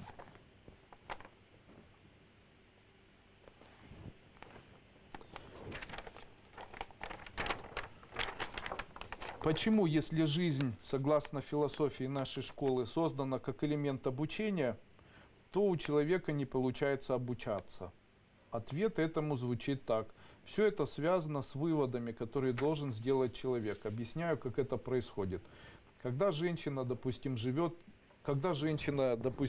обычной жизнью, и у нее есть сотрудница, которая очень плохо к ней относится. Эта сотрудница сволочь, я условно скажу. И после того, когда эта сволочь делала очень много гадостей, то женщина переходит на другую работу, и после этого рядом с ней вновь появляется женщина, которая сволочь. Потом рядом с ней в виде подруг появляется женщина-сволочь. Или же там у женщины появляется мужчина, который занимает деньги. Потом появляется женщина, которая занимает деньги. Потом вновь происходит такая же ситуация, у нее вновь занимают деньги. А скажите, у вас такое было? А ведь если жизнь является школой жизни, то тогда что нужно сделать? Обычно люди из-за того, что ходят в христианскую церковь, а также читали или живут по христианской морали, где одним из главных критериев христианской морали заключается в всепрощающем элементе. Кстати, в иудаизме этого нет, потому что там существует другой параметр, который называется глаз за глаз и зуб за зуб. Там ничего никому нельзя прощать. Я с этим тоже особо не согласен. У меня третий компонент. И в этот момент, когда вновь и вновь занимают, то тогда человек должен сделать вот что. Первое, что он должен сделать, он должен понимать, что тот человек, кто у него занял и не отдал, этот человек сволочь. После этого сделать вывод и сказать себе, что я никому не буду деньги занимать, потому что меня занимают и не отдают, потому что такими людьми нельзя связываться. Это вывод. До того момента и после этого отпустить, то есть не мстить, как в иудаизме, не прощать. А у нас происходит так: она у меня заняла деньги, но не отдала, но я ей простила, все, пусть ей пойдет это там на праздники или еще на что-то. Так а зачем нужно было прощать?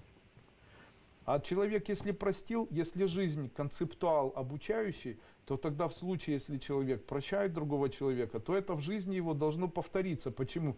Потому что Господь Бог приготовил для него определенную участь, в ходе которой он должен пройти путь, при котором люди занимают у него деньги, и он при этом до того момента, пока он не научится этим людям отказывать, эти люди будут появляться в его жизни для того, чтобы... И он это может сделать только в том случае, если определит для себя, я не могу этому человеку занять деньги, потому что обычно мне не отдают, они негодяи, и знают, что это негодяи. Людей нельзя прощать, нужно не прощать, не прощать, нужно просто отвлечься и дальше жить своей жизнью. Таким образом, люди плохие из вашей жизни исчезнут. Не знаю, поняли вы, что я сказал или нет. Дальше. Почему люди страдают в жизни? Ой-ой, Таня, позовите Женю, у нас свет пропал.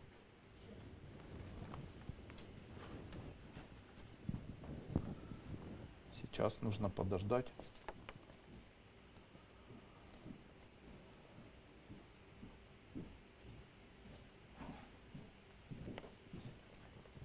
Все нормально, можно продолжать.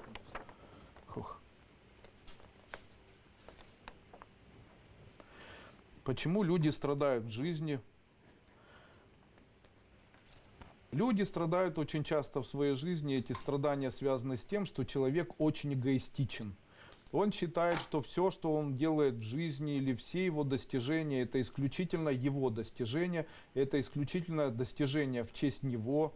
Он считает, что это он смог сделать, что это благодаря ему это все. И это очень часто лживая и противоречивая система. Потому что на самом деле человеку все дается, потому что это создает для него Божий закон. В случае, если человек не верит в Бога и у него нет эзотерического направления какого-либо, которое может, или там религиозного направления, где отсутствует вера, то рано или поздно самолюбование, а также рано или поздно самомнение, самолюбование, эгоизм обязательно приведет его к страданиям. Что же убирает страдания? Такому человеку необходимо два элемента. Первый элемент называется вера, и второй элемент называется адвайта. Все в случае, если у человека появляется вера и он находится в адвайте, то в дальнейшем он может быть счастливым человеком. О чем я сейчас говорю? Для того, чтобы понять мои слова, вам необходимо пройти первую ступень школы Кайлас в платной версии. Дальше. Вопрос звучит так. Рад и ад на земле. Понятие индивидуальное или связано с элементом... что такое рай и ад на земле? Я хочу вам сказать. Рай и ад на земле — это понятие совершенно персонифицированное для каждого человека. Смотрите, как доказать. Ад может быть для человека адом даже в случае, если человек хорошо зарабатывает, достаточно молод, очень хорошо себя чувствует. Каким образом он может достигнуть состояния и прожить в состоянии ада всю свою жизнь? Как доказать это? Ну вот смотрите, допустим, человек сидит за столом, и у него за столом нечего кушать. И он сидит за столом, у него вермишель какая-нибудь там и селедка. Он говорит: я живу как в аду, мне даже кушать нечего. И после этого вдруг этот человек становится богатым на протяжении 10 лет, там, или 20, или 30. И вот перед ним другая ситуация. Он сидит, его стол ломится от хлебоявства, на нем икра, и, возможно, рыба, и дорогие продукты питания.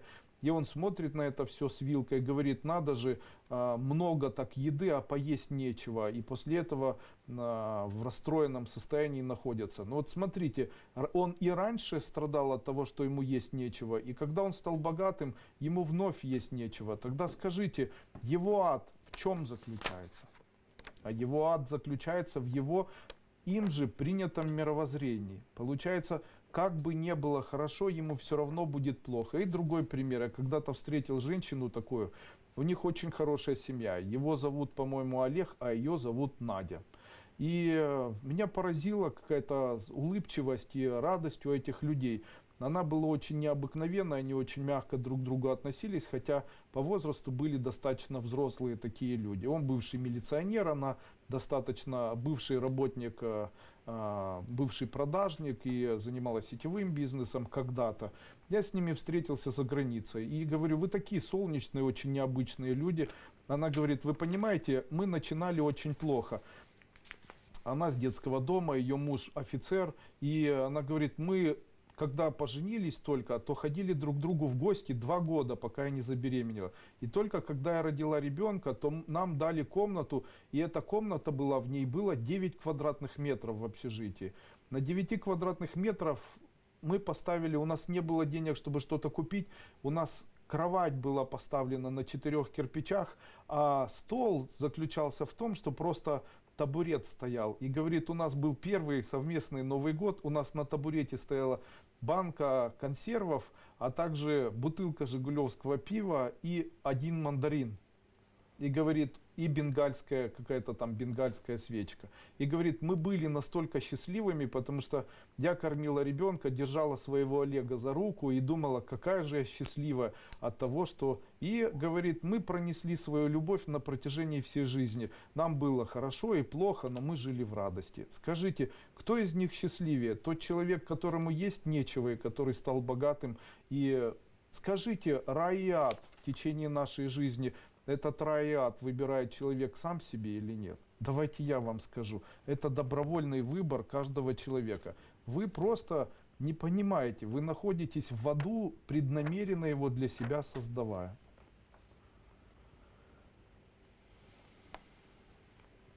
Могли бы вы рассказать о перерождении? Все ли перерождаются? Я расскажу, но только после того, когда я отвечу на все наши вопросы. Существуют элементы, почему человек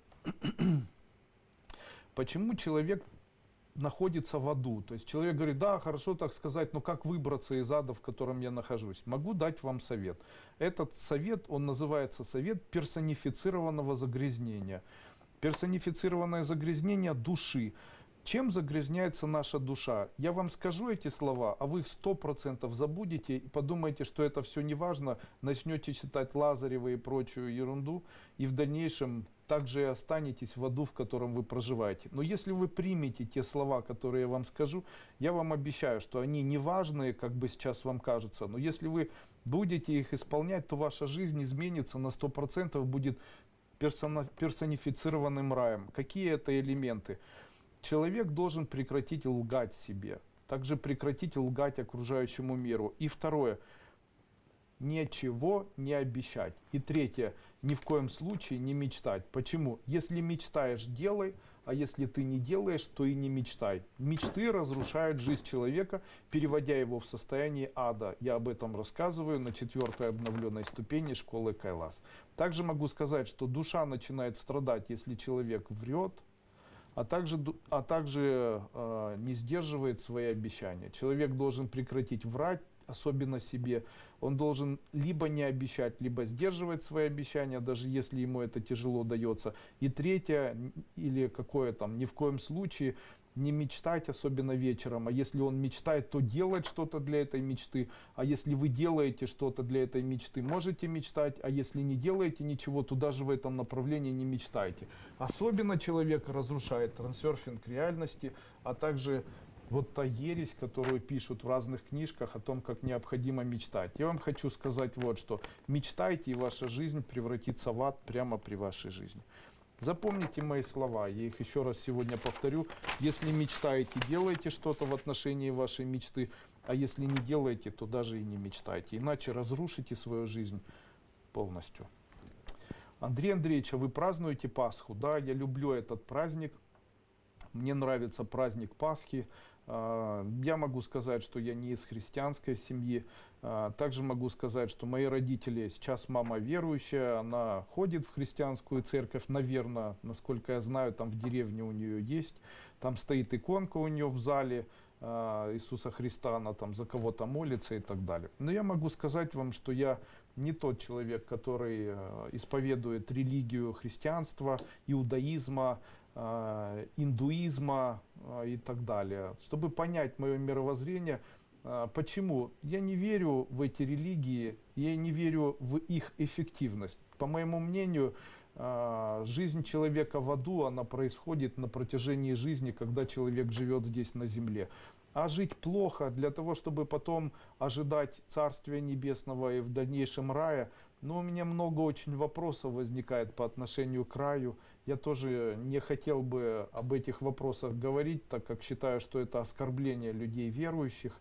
Я не противник религиозных направлений, только в том случае, если они не сталкивают лбами друг друга людей, потому что очень часто за счет того, что человек верующий, он начинает искренне верить, что люди неверующие хотят поработить его религию, веру, забрать у него язык там, и так далее.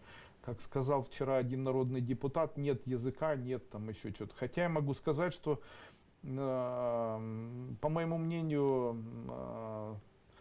мнению, тот закон, который приняли на территории Украины, он был не нужен. Объясню вам почему. Дело в том, что в Конституции Украины уже очень давно принят украинский язык как державный язык. То в случае, если он державный, то зачем принимать еще один закон? Но дело в том, что для людей этот язык, он звучал как закон о языке, а для меня этот закон о языке звучал по-другому. Дело в том, что этот закон, он был другим. Это закон, ограничивающий возможности людей, исповедующихся на русском языке или разговаривающих на русском языке. То есть фактически унижая 30 или 40 или 50% русских людей, которые находятся на территории Украины, фактически они перевели русскоговорящее население в сторону населения национального меньшинства, таких как армяне, грузины и так далее. Скажите, русское национальное меньшинство, его должна поддерживать страна Россия? Должна. И что произошло? Естественно, произошло событие, когда Владимир Владимирович Путин сказал о том, что с удовольствием я готов выдать вам документы в ЛНР, ДНР, ну и, скорее всего, всем людям, кто русский, находится на территории Украины, будучи национальным меньшинством, скорее всего, им в дальнейшем начнут выдавать паспорта. Ну и к чему это приведет? Если Украина собиралась каким-то образом формировать как-то коммуникации с ЛНР, ДНР или коммуникации с Российской Федерацией, ну, заканчивать то противостояние, которое есть, или сохранять свои территории, то, что они сделали, ни в коем случае не стоило бы делать. Таким образом, те люди, которые начали кричать «мы за державность», наконец-то это произошло, уже нарушили закон Украины, который заключается в том, что не стоит язык, который принят как единственный государственный в конституционном праве, переводить в формат дополнительного закона, так как это противоречит Конституции. Тем самым 300 человек, которые проголосовали за этот закон, фактически уже сегодня или вчера нарушили Конституцию Украины. Ну вот вам и мировоззрение совершенно другое. И после этого почему такие грамотные люди, как я, не занимаются политикой? Зачем оно мне? Я занимаюсь эзотерикой, для меня это политика. Я надеюсь, я никого не обидел этим.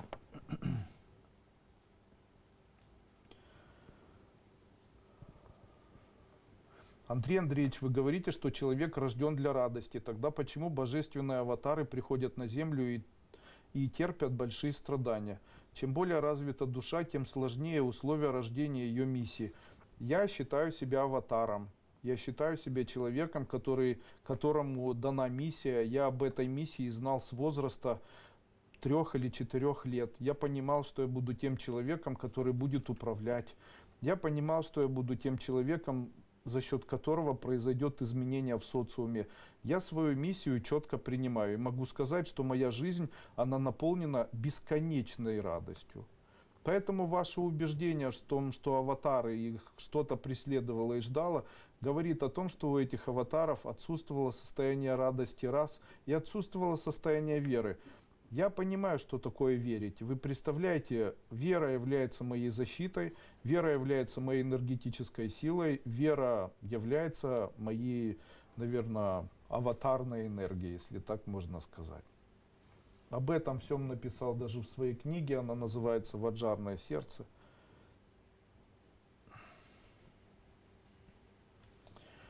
праздником. Прошла... Ну а почему я праздную тогда христианские праздники? Я праздную не только христианские праздники, я праздную Новый год. До этого на прошлой неделе я праздновал Песах, еврейский праздник, связанный с исходом иудеев из Египта, их Моисей выводил. Мы тоже купили вино, ели мацу и там из бокалов таких, как они называются, не помню уже. Даже включили звук такой, где пели шму. И там слушали Киркорова, мне мама тихо говорила, это на основе еврейской песни, очень знаменитой. Естественно, могу сказать, что я праздную все праздники, которые существуют. В случае, если они очень красочные. Мне нравится Песах, мне нравится Пурим. Из христианских нравится Пасха, она связана с яичками и пасочками. Мы будем праздновать. Светлана, моя теща, наделала холодца, и за это очень благодарен. Я его люблю. Также, скорее всего, послезавтра поедем все вместе, выйдем на природу, дети мои разукрасят красками вместе со мной эти яички вареные, будем ударяться, разрежем этот пасочку, поставим на стол, будем даже на следующий день, если кого-то там встречать, будем целоваться, потому что это самое приятное, что есть на праздник Пасхи, это встречать кого-нибудь и с криком «Христос воскрес, воистину воскрес», кого-нибудь целовать в две щеки и потом со всей силы в губы, особенно если человек красивый. И знаете, это очень приятно, это дает радость, это дает расцвет на земле, знаете, у людей появляется доверие.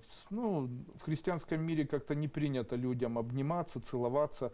В момент того, когда появляется Пасха, это чуть ли не единственное время, когда люди могут вот так запросто пошутить, поцеловаться. Мне нравятся языческие праздники, Ивана Купалы. Очень, вообще, все праздники, которые празднуются, и которые знаменитые, которые прекрасны, я к ним с удовольствием отношусь. Это возможность испытать какую-то дополнительную радость, повод для того, чтобы повеселиться. Далее вопрос. Что ждет от человека Бог? Сегодня уже 19:32, скоро закончим. Что ждет от человека Бог?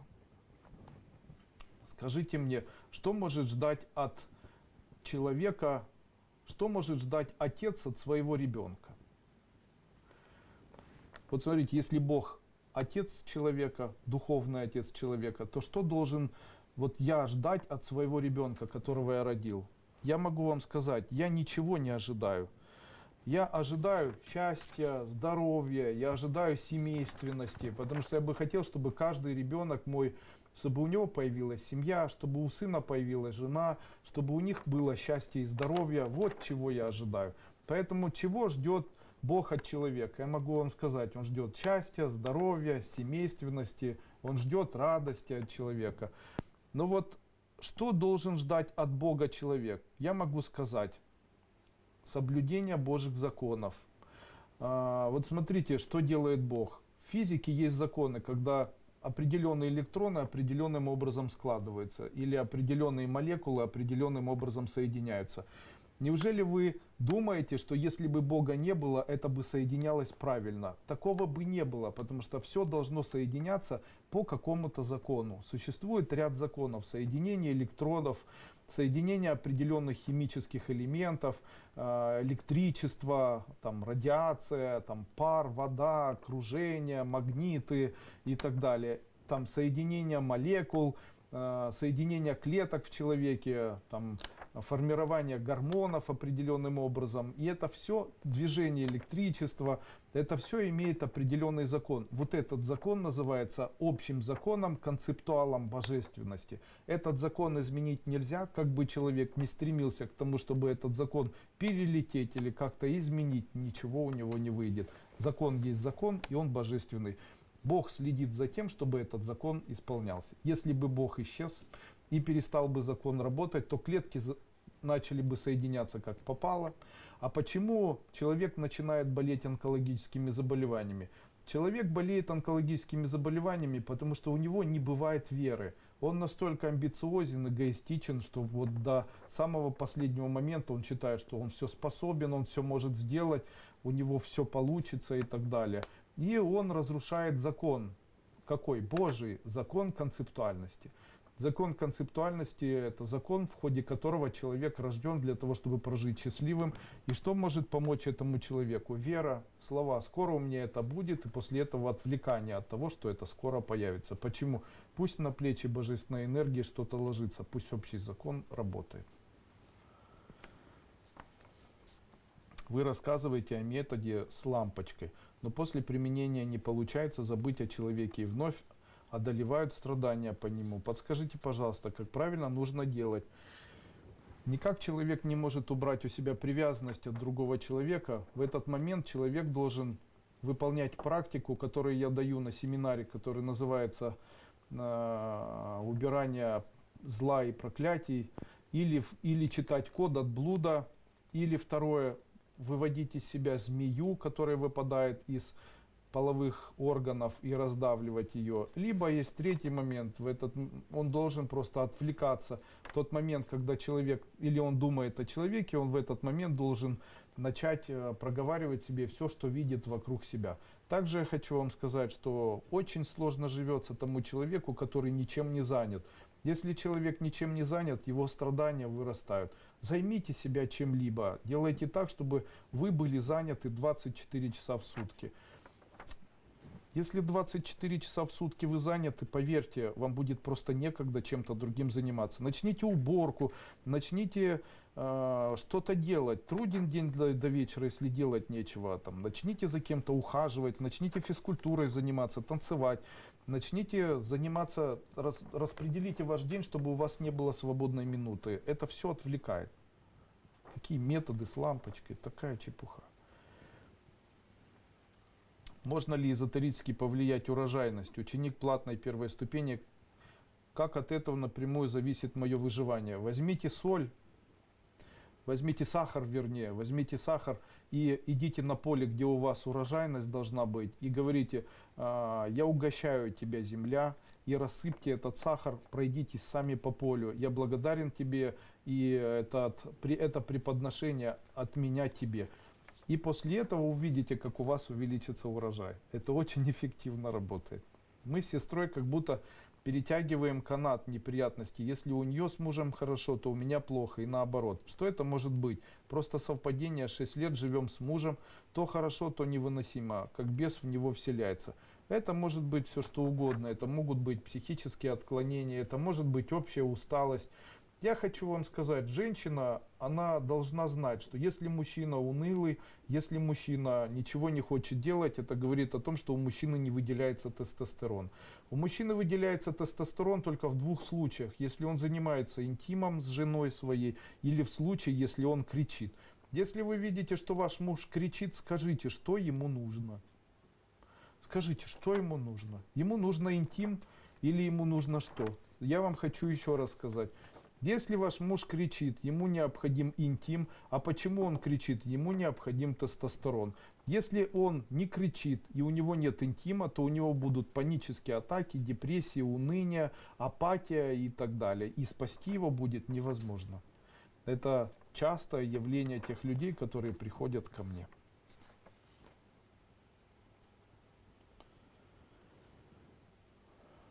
Возьмите меня в круг. Окей, вы в кругу. Спасибо за создание Кайла, с днем рождения, а нам духовного роста, приобретения материального богатства. Что вы можете сказать про большой андронный коллайдер? Является ли данное изобретение толчком для дальнейшего развития цивилизации? Для того, чтобы цивилизация в дальнейшем начала расти, ей необходимо, как ни странно, я покажу сейчас очень смешным, обратиться ко мне. В случае, если человеку или группе людей необходима какая-нибудь идея или изобретение, то я могу с точностью описать передачи мыслей на расстоянии одного человека и другого, и какое оборудование можно для этого изготовить.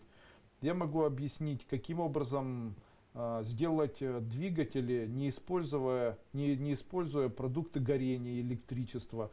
Я могу объяснить, как сделать двигатель с таким необычным поршнем, для того, чтобы двигатель работал просто на сжатом воздухе и работал очень долго, чтобы машина могла проезжать сотни километров во все стороны. Скажите, что еще нужно человеку? Допустим, изготовления топлива с использованием, там, допустим, воздуха и никеля.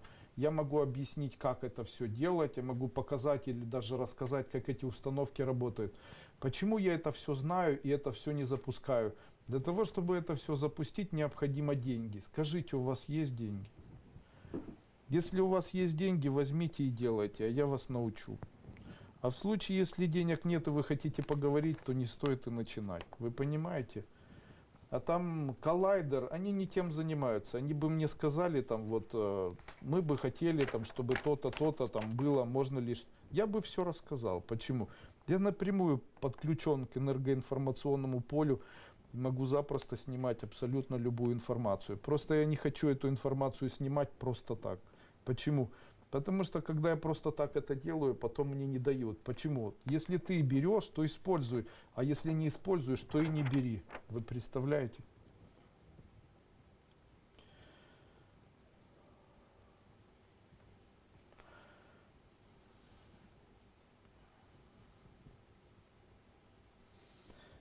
Муж, который смотрит порно-ролики. Для того, чтобы муж не смотрел порно-ролики, женщина должна изменить себя. Она должна быть той женщиной, которой мужчина начнет ревновать. Какая это женщина? Это женщина, которая начнет красить губы алой помадой, начнет заниматься спортом, и которая начнет специально ходить в тренажерный зал. У меня есть такая ситуация в жизни. Обратилась молодая семья, и она говорит по секрету, красивая женщина, Андрей Андреевич, он совершенно ко мне не прикасается. Я ей говорю, хотите, чтобы он начал к вам прикасаться? Она говорит, хочу. Начните каждую неделю 3 раза или 2 раза ходить на 2-3 часа в спортзал без него. После этого она убедила, что ей нужен спортзал, и начала ходить. Потом написала мне, Андрей Андреевич, низкий вам поклон, я не знаю, как это работает, но это работает. Кого он ищет в порнографии? Он ищет в порнографии женщин, которые ему нравятся. А о чем это говорит? А это говорит о том, что женщина, которая живет рядом с мужчиной, перестала ему нравиться. Почему? Потому что у нее неухоженные руки, неухоженные ногти, она волосатая, от нее плохо пахнет, изо рта плохо пахнет, и она голодает. Но она может себе сказать, зато ему родила ребенка, он пусть будет благодарным. Ну, знаете, это все банальная правда жизни. К сожалению, мужчине, если говорить, эта женщина хорошая, она твоя жена, пусть она тебе нравится. В случае, если она не нравится, то, к сожалению, ничего сделать невозможно будет. Один из методов заставить мужчину перестать смотреть порнографию, обычно это делают мужчины, у которых есть свободное время, заставить этого мужчину включить энергию. Начните дома немножечко кричать, начните воспитывать этого мужчину, вытаращивайте глаза, сделайте жизнь его невыносимой. Тогда он точно смотреть порнографию не станет. Сделайте так, чтобы он злился на то, что вы гипотетически можете завязать отношения с другим мужчиной. Но я не хотел бы давать такие советы.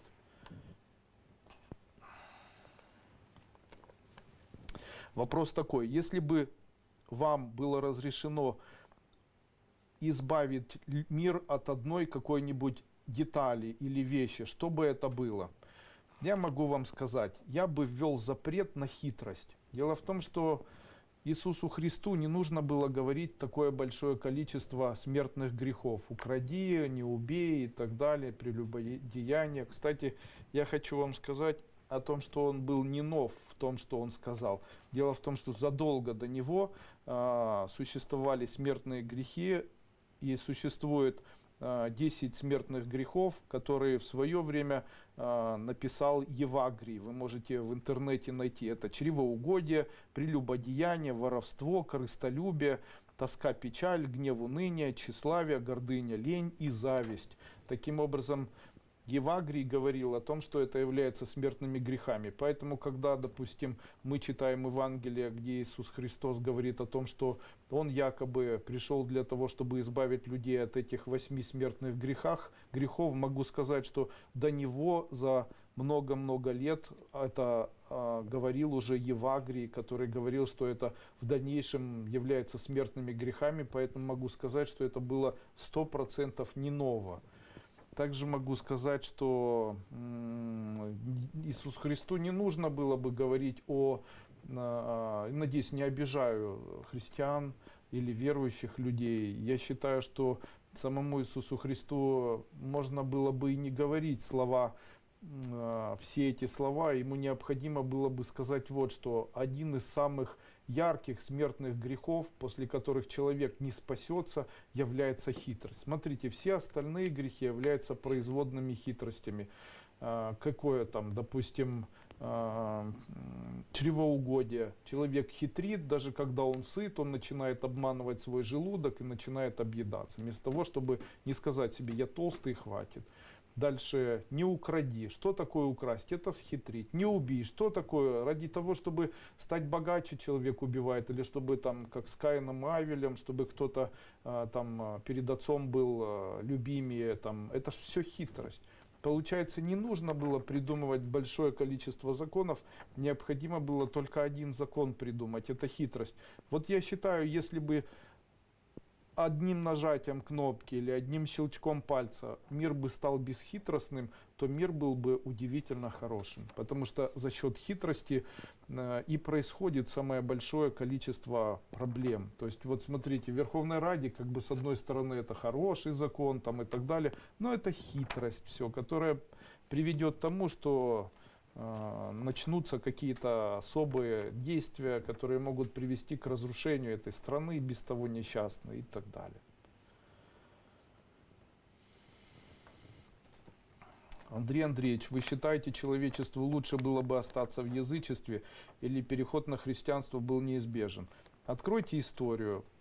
И откройте историю в том месте, где пишется о христианизировании Киевской Руси, о приходе Иоанна Грозного, и имя его Грозный было необычным. Почему? Он всеми путями, он предал языческую культуру России, или Руси вернее, он предал ее и впустил двух крестителей. То есть он фактически взял поддержку греческой культуры, тем самым сказал, что мы будем теперь поклоняться вашим богам.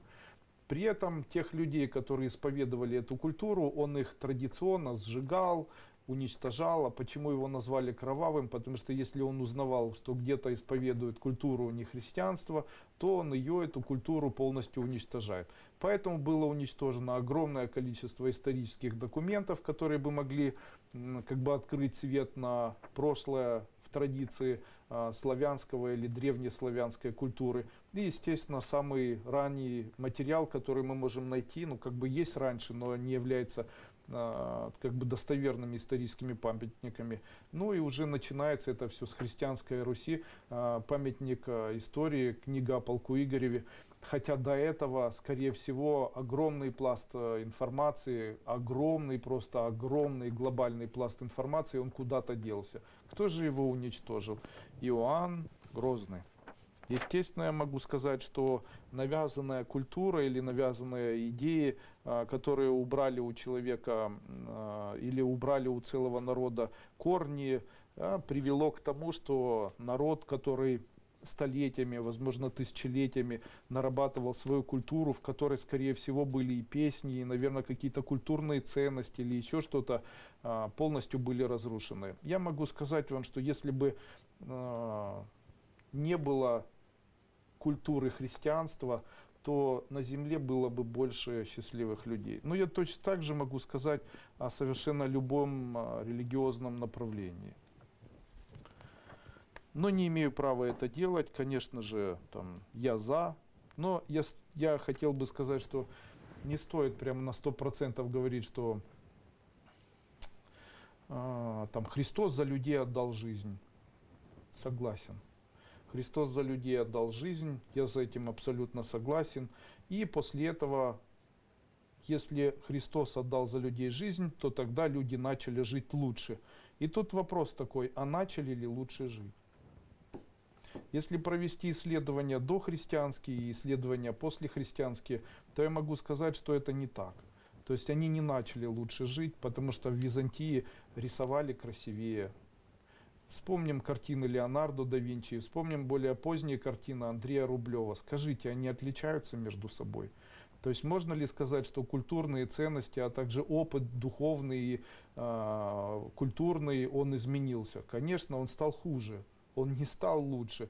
То есть можно сказать, что данная культура, она не только не улучшила, а она всеми путями собиралась и делала все для того, чтобы не развивалась культура, чтобы не развивалось искусство, чтобы как можно сильнее затормозить идеи оздоровления человека. Еще 2 века назад говорилось о том, что не стоит брать из вены кровь, потому что это идет вразрез с духовными концепциями христианства и так далее. Знаете, есть такие страны ислама, допустим, африканские страны, там в Египте, где люди, которые исповедуют ислам, кастрируют своих дочерей в раннем возрасте, удаляя им большие и малые половые признаки, потому что это считается Богу неугодным и так далее. Там кастрируют мальчиков в случае, если у них нет денег. Это все это все формат ислама, вы представляете, хотя в самом исламе, в Коране ни одного слова об этом не сказано. Но дело в том, что очень часто это читают люди, которые имеют свои цели, и после этого это все можно трактовать со своей стороны. Даже человек говорит: Андрей Андреевич, ну я просто читаю, потому что это знание и так далее. Но я могу вам сказать, если просто читать, то можно трактовать и додумывать что угодно. Между строк в вырванном концептуале или в вырванном контексте можно все что угодно там найти. Вот все что угодно. В таком большом произведении, как «Война и мир» Льва Николаевича Толстого, можно ответить на все вопросы, которые есть на Земле. Какое самое важное качество человека? Я считаю, что самое важное качество человека, которое существует на Земле, это желание продления жизни своего рода. Я считаю, что род человека, он должен существовать. И я считаю, что один из самых пакостных или нарушающих законов – это распространение проституции, распространение педофилии, распространение, популяризация гомосексуализма. Я считаю, что преступление против народа – это поощрение распространения наркотиков, распространение употребления солей, которые являются очень тяжелыми наркотиками, разрушающими психику человека, распространение, а ведь это никто сейчас не контролирует. На территории Российской Федерации очень много детей в молодом возрасте до 20 лет используют амфетамины, принимают наркотики, и это свободно можно купить, свободно. И я не верю, что такая страна, как Российская Федерация, не верю, что такая страна, как Украина, с огромным масштабным системным подходом к контролю людей, не может наладить системы, при помощи которых она бы убрала наркотики с территории страны. Алкоголь, возможно, невозможно убрать, но наркотики 100% можно убрать. Но тогда это кому-то нужно. Как это в наших странах постсоветского пространства, в странах, в которых никогда никто не знал о наркотиках во времена Советского Союза, сейчас есть наркотики? Это же позор. И та власть, которая говорит: мы очень много сделали, ей нужно сказать: а наркотики? Ну почему проституция, наркотики, педофилия, гомосексуализм, почему это открыто популяризируется и почему к этому есть доступ? Я приехал в Арабские Эмираты, написал порнография в телефоне и ничего не выдало. У нас можно написать порнография в России, Казахстане, Беларуси и свободно выдает большое количество. То есть они закрыли в Украине, они закрыли ВКонтакте и в Одноклассниках, но зато не позакрывали порнографию.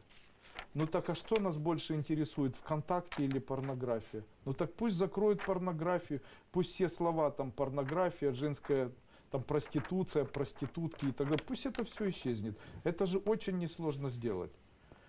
И после этого они говорят нам о том, что они очень много делают для страны, бомбят Сирию и так далее. Пусть закроют сайты, пусть у нас люди хотят продлевать род, пусть у нас люди хотят создавать семьи, пусть эти семьи хотят друг друга любить, пусть в этих семьях рождаются дети, пусть род продолжается. Зачем у них убирают возможность продления рода? Зачем? Чтобы на этой территории кто жил потом?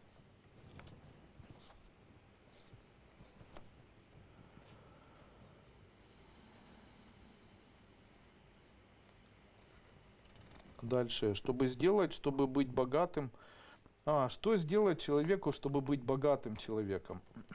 Я хочу вам дать совет. Если вы хотите Если вы хотите быть богатым человеком, то вы должны принять для себя такую концепцию. Делайте немножечко больше для своих потомков, чем для себя.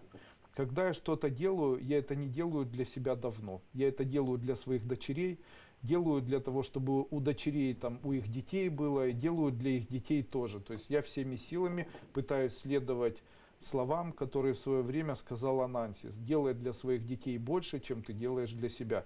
Я с этим абсолютно согласен. Это стимулирует, мотивирует и заставляет шевелиться.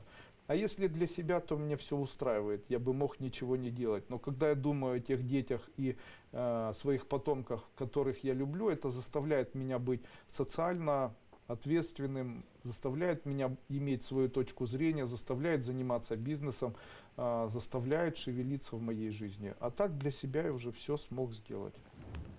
Ну и теперь, я думаю, я ответил на те вопросы, которые были, скорее всего, вам интересны. Скажите, вам сегодняшний семинар понравился? Те вопросы, которые я озвучил, были интересны для вас?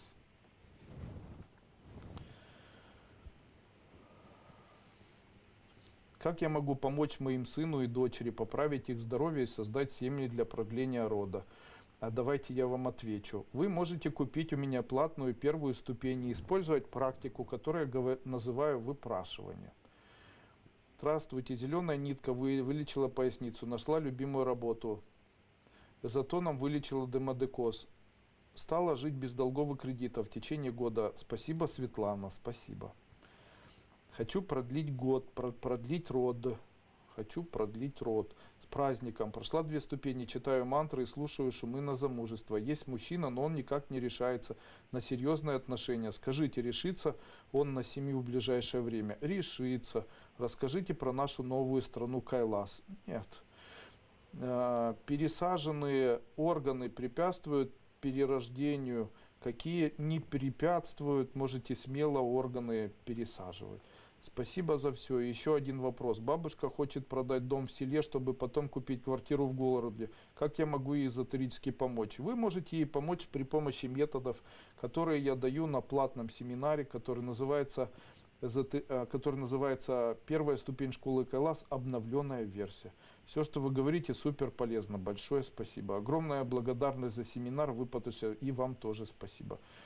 У дочери в детстве 10 лет был хронический пилонефрит, часть анемии, отнималось и немели руки. Сейчас 38 лет, все повторяется после 2-х родов. В январе была онкология по-женски, делали операцию лазером. На проверке через 6 месяцев сказали, что все хорошо. Андрей Андреевич, что вы посоветуете при отнимании онемения рук и ног?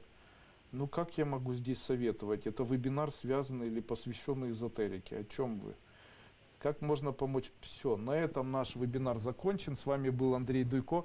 Я еще раз хочу вас поздравить с 9-летием нашей школы. Закончу я данный вебинар какой-нибудь страницей из моей книги «Ваджарное сердце». Таня, можете мне ее дать, эту книжечку?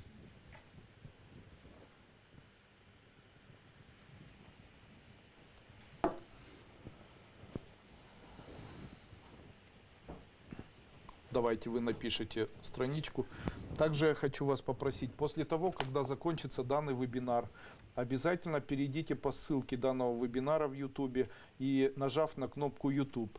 И после этого обязательно нажмите на колокольчик, подписаться и оставьте свой комментарий или свое поздравление или какое-либо пожелание мне, а также ученикам школы Кайлас. Не забывайте расширить или распространить данное видео на своих страницах, тем самым мы сделаем мир лучше.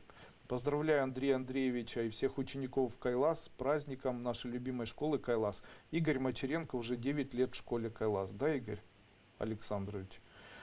Ученица школы, чистка слоев очень хорошо работает. Конечно. Ваша платная ученица, как влияет чужая фамилия на жизнь женщины и ее сына. Напишите, как фамилии влияют на жизнь человека. Андрей Дуйко. Я об этом рассказываю. Есть специальный семинар. Бесплатный. Розита Котенко Марьясис. Ага. Наталья Наконечная написала страница 71. Итак, открываем страницу 71. 13 глава. Эпиграф главы. Человек рожден с необыкновенным инструментом своих чувств. Это определенный механизм, который состоит из 25 сфер, находящихся друг над другом. Итак, 13 глава. Место, где находится сердце, с этих слов начал свою вечернюю беседу преподобный Патрул и обвел указательным пальцем правой руки все место своей груди. Это место человеческого чувствования, это тайное место человека. Именно чувства выделяют человека на земле. Все остальные существа тоже имеют чувства, но они не умеют на них сосредотачиваться. Их чувства заменяются рефлексами. Таким образом, для человека это место является ключевым, делая человека человеком. Но при этом, конечно же, можно выделить, что именно это место в человеке является первоосновой энергетического появления всех неприятностей в жизни, всех моментов счастья, а также именно это место является обителью добродетели для человека или местом накопления скверны. Если уметь работать со своим местом чувств, энергетическим центром, то очень быстро у тебя открываются паранормальные способности, которые не могут развивать люди за все свои жизни, что бы они ни делали и как бы они к этому ни стремились. Это и есть самая тайная магия. С этого места все начинается. Боль, страдания, радость и счастье. Нужно запомнить, человек рожден с необыкновенным инструментом своих чувств. Это определенный механизм, который состоит из 25 сфер, находящихся друг над другом. Представить их очень несложно, если начинать их представлять в виде шкафчика, в котором маленькие тумбочки. Вначале одна коробочка, под ней 3, под ней 5, под ней 7, под ней 5, под ней 3, под ней 1. И тогда получается 25 коробок. Почему я начал говорить про коробочки? Дело в том, что начать управлять своими чувствами очень несложно. Как только у вас появится негативное чувство в области груди, определите его мысленно, откройте коробку и высыпьте на землю все, что в ней находится. Это мгновенно и практически навсегда уберет у вас данное негативное чувство. Такие сферы накапливают энергии чувств и создают в ней ваджарный котел. Такую квинтэссенцию объединения чувств в свет. Таким образом у человека становится душа светлой. После этого Патрул еще долго рассказывал о котле и о том, как его построить. Закончил Патрул свой разговор такими словами. Все, что угодно может быть с людьми. Невезение, обиды, долги. Все это истощает, лишает здоровья, делает жизнь их невыносимой. Все можно изменить при помощи нашей эзотерики, но она всегда начинается с наших чувств. Что мы чувствуем внутри себя, то с нами и происходит. Удивительная жизнь начинается с развития удивительных чувств в нашем сердце. Я хочу их вам напомнить. Это милосердие, это когда мы со всей силы хотим воспитать, но не делаем этого. Терпимость – это когда мы со всей силы хотим критиковать, но не делаем этого. Желание помолчать, а не спорить – это когда мы со всей силы хотим спорить, но не делаем этого. Миролюбивость – это когда мы со всей силы хотим наказать кого-либо, но не делаем этого. Принятие – это когда нам кто-то неприятен, но мы не обращаем на это внимания. Все равны, и каждый имеет право быть собой. Это все пути развития духовности человека. Духовный путь – это доброта, которую вы отдаете, и радость, которую вы способны принять. В этом основа духовного развития. Вот такая получилась у нас страничка и вот такое прекрасное окончание о духовной жизни человека. Я желаю вам успехов, до свидания. Если у вас появилось желание отблагодарить меня, вы можете нажать на кнопочку «Поблагодарить Андрея Андреевича Дуйко» сверху над моим видео. Также в случае, если вы смотрите это видео в YouTube, не забудьте подписаться под этим видео и в дальнейшем подписаться над получением новых новостей, которые будут идти из моего сайта duiko.guru. Если вы хотите онлайн присутствовать в этих вебинарах, вебинар здоровья проходит в пятницу, во вторник в 12 часов дня по Украине. И зайти на него можно, если перейти на страничку в интернете aduiko.com. Мой персональный сайт называется duiko.guru. Здесь вы можете участвовать в вебинарных комнатах и задавать вопросы онлайн или участвовать вот в таких вебинарах онлайн, чего сделать в YouTube невозможно. С вами был Андрей Дуйко. До свидания.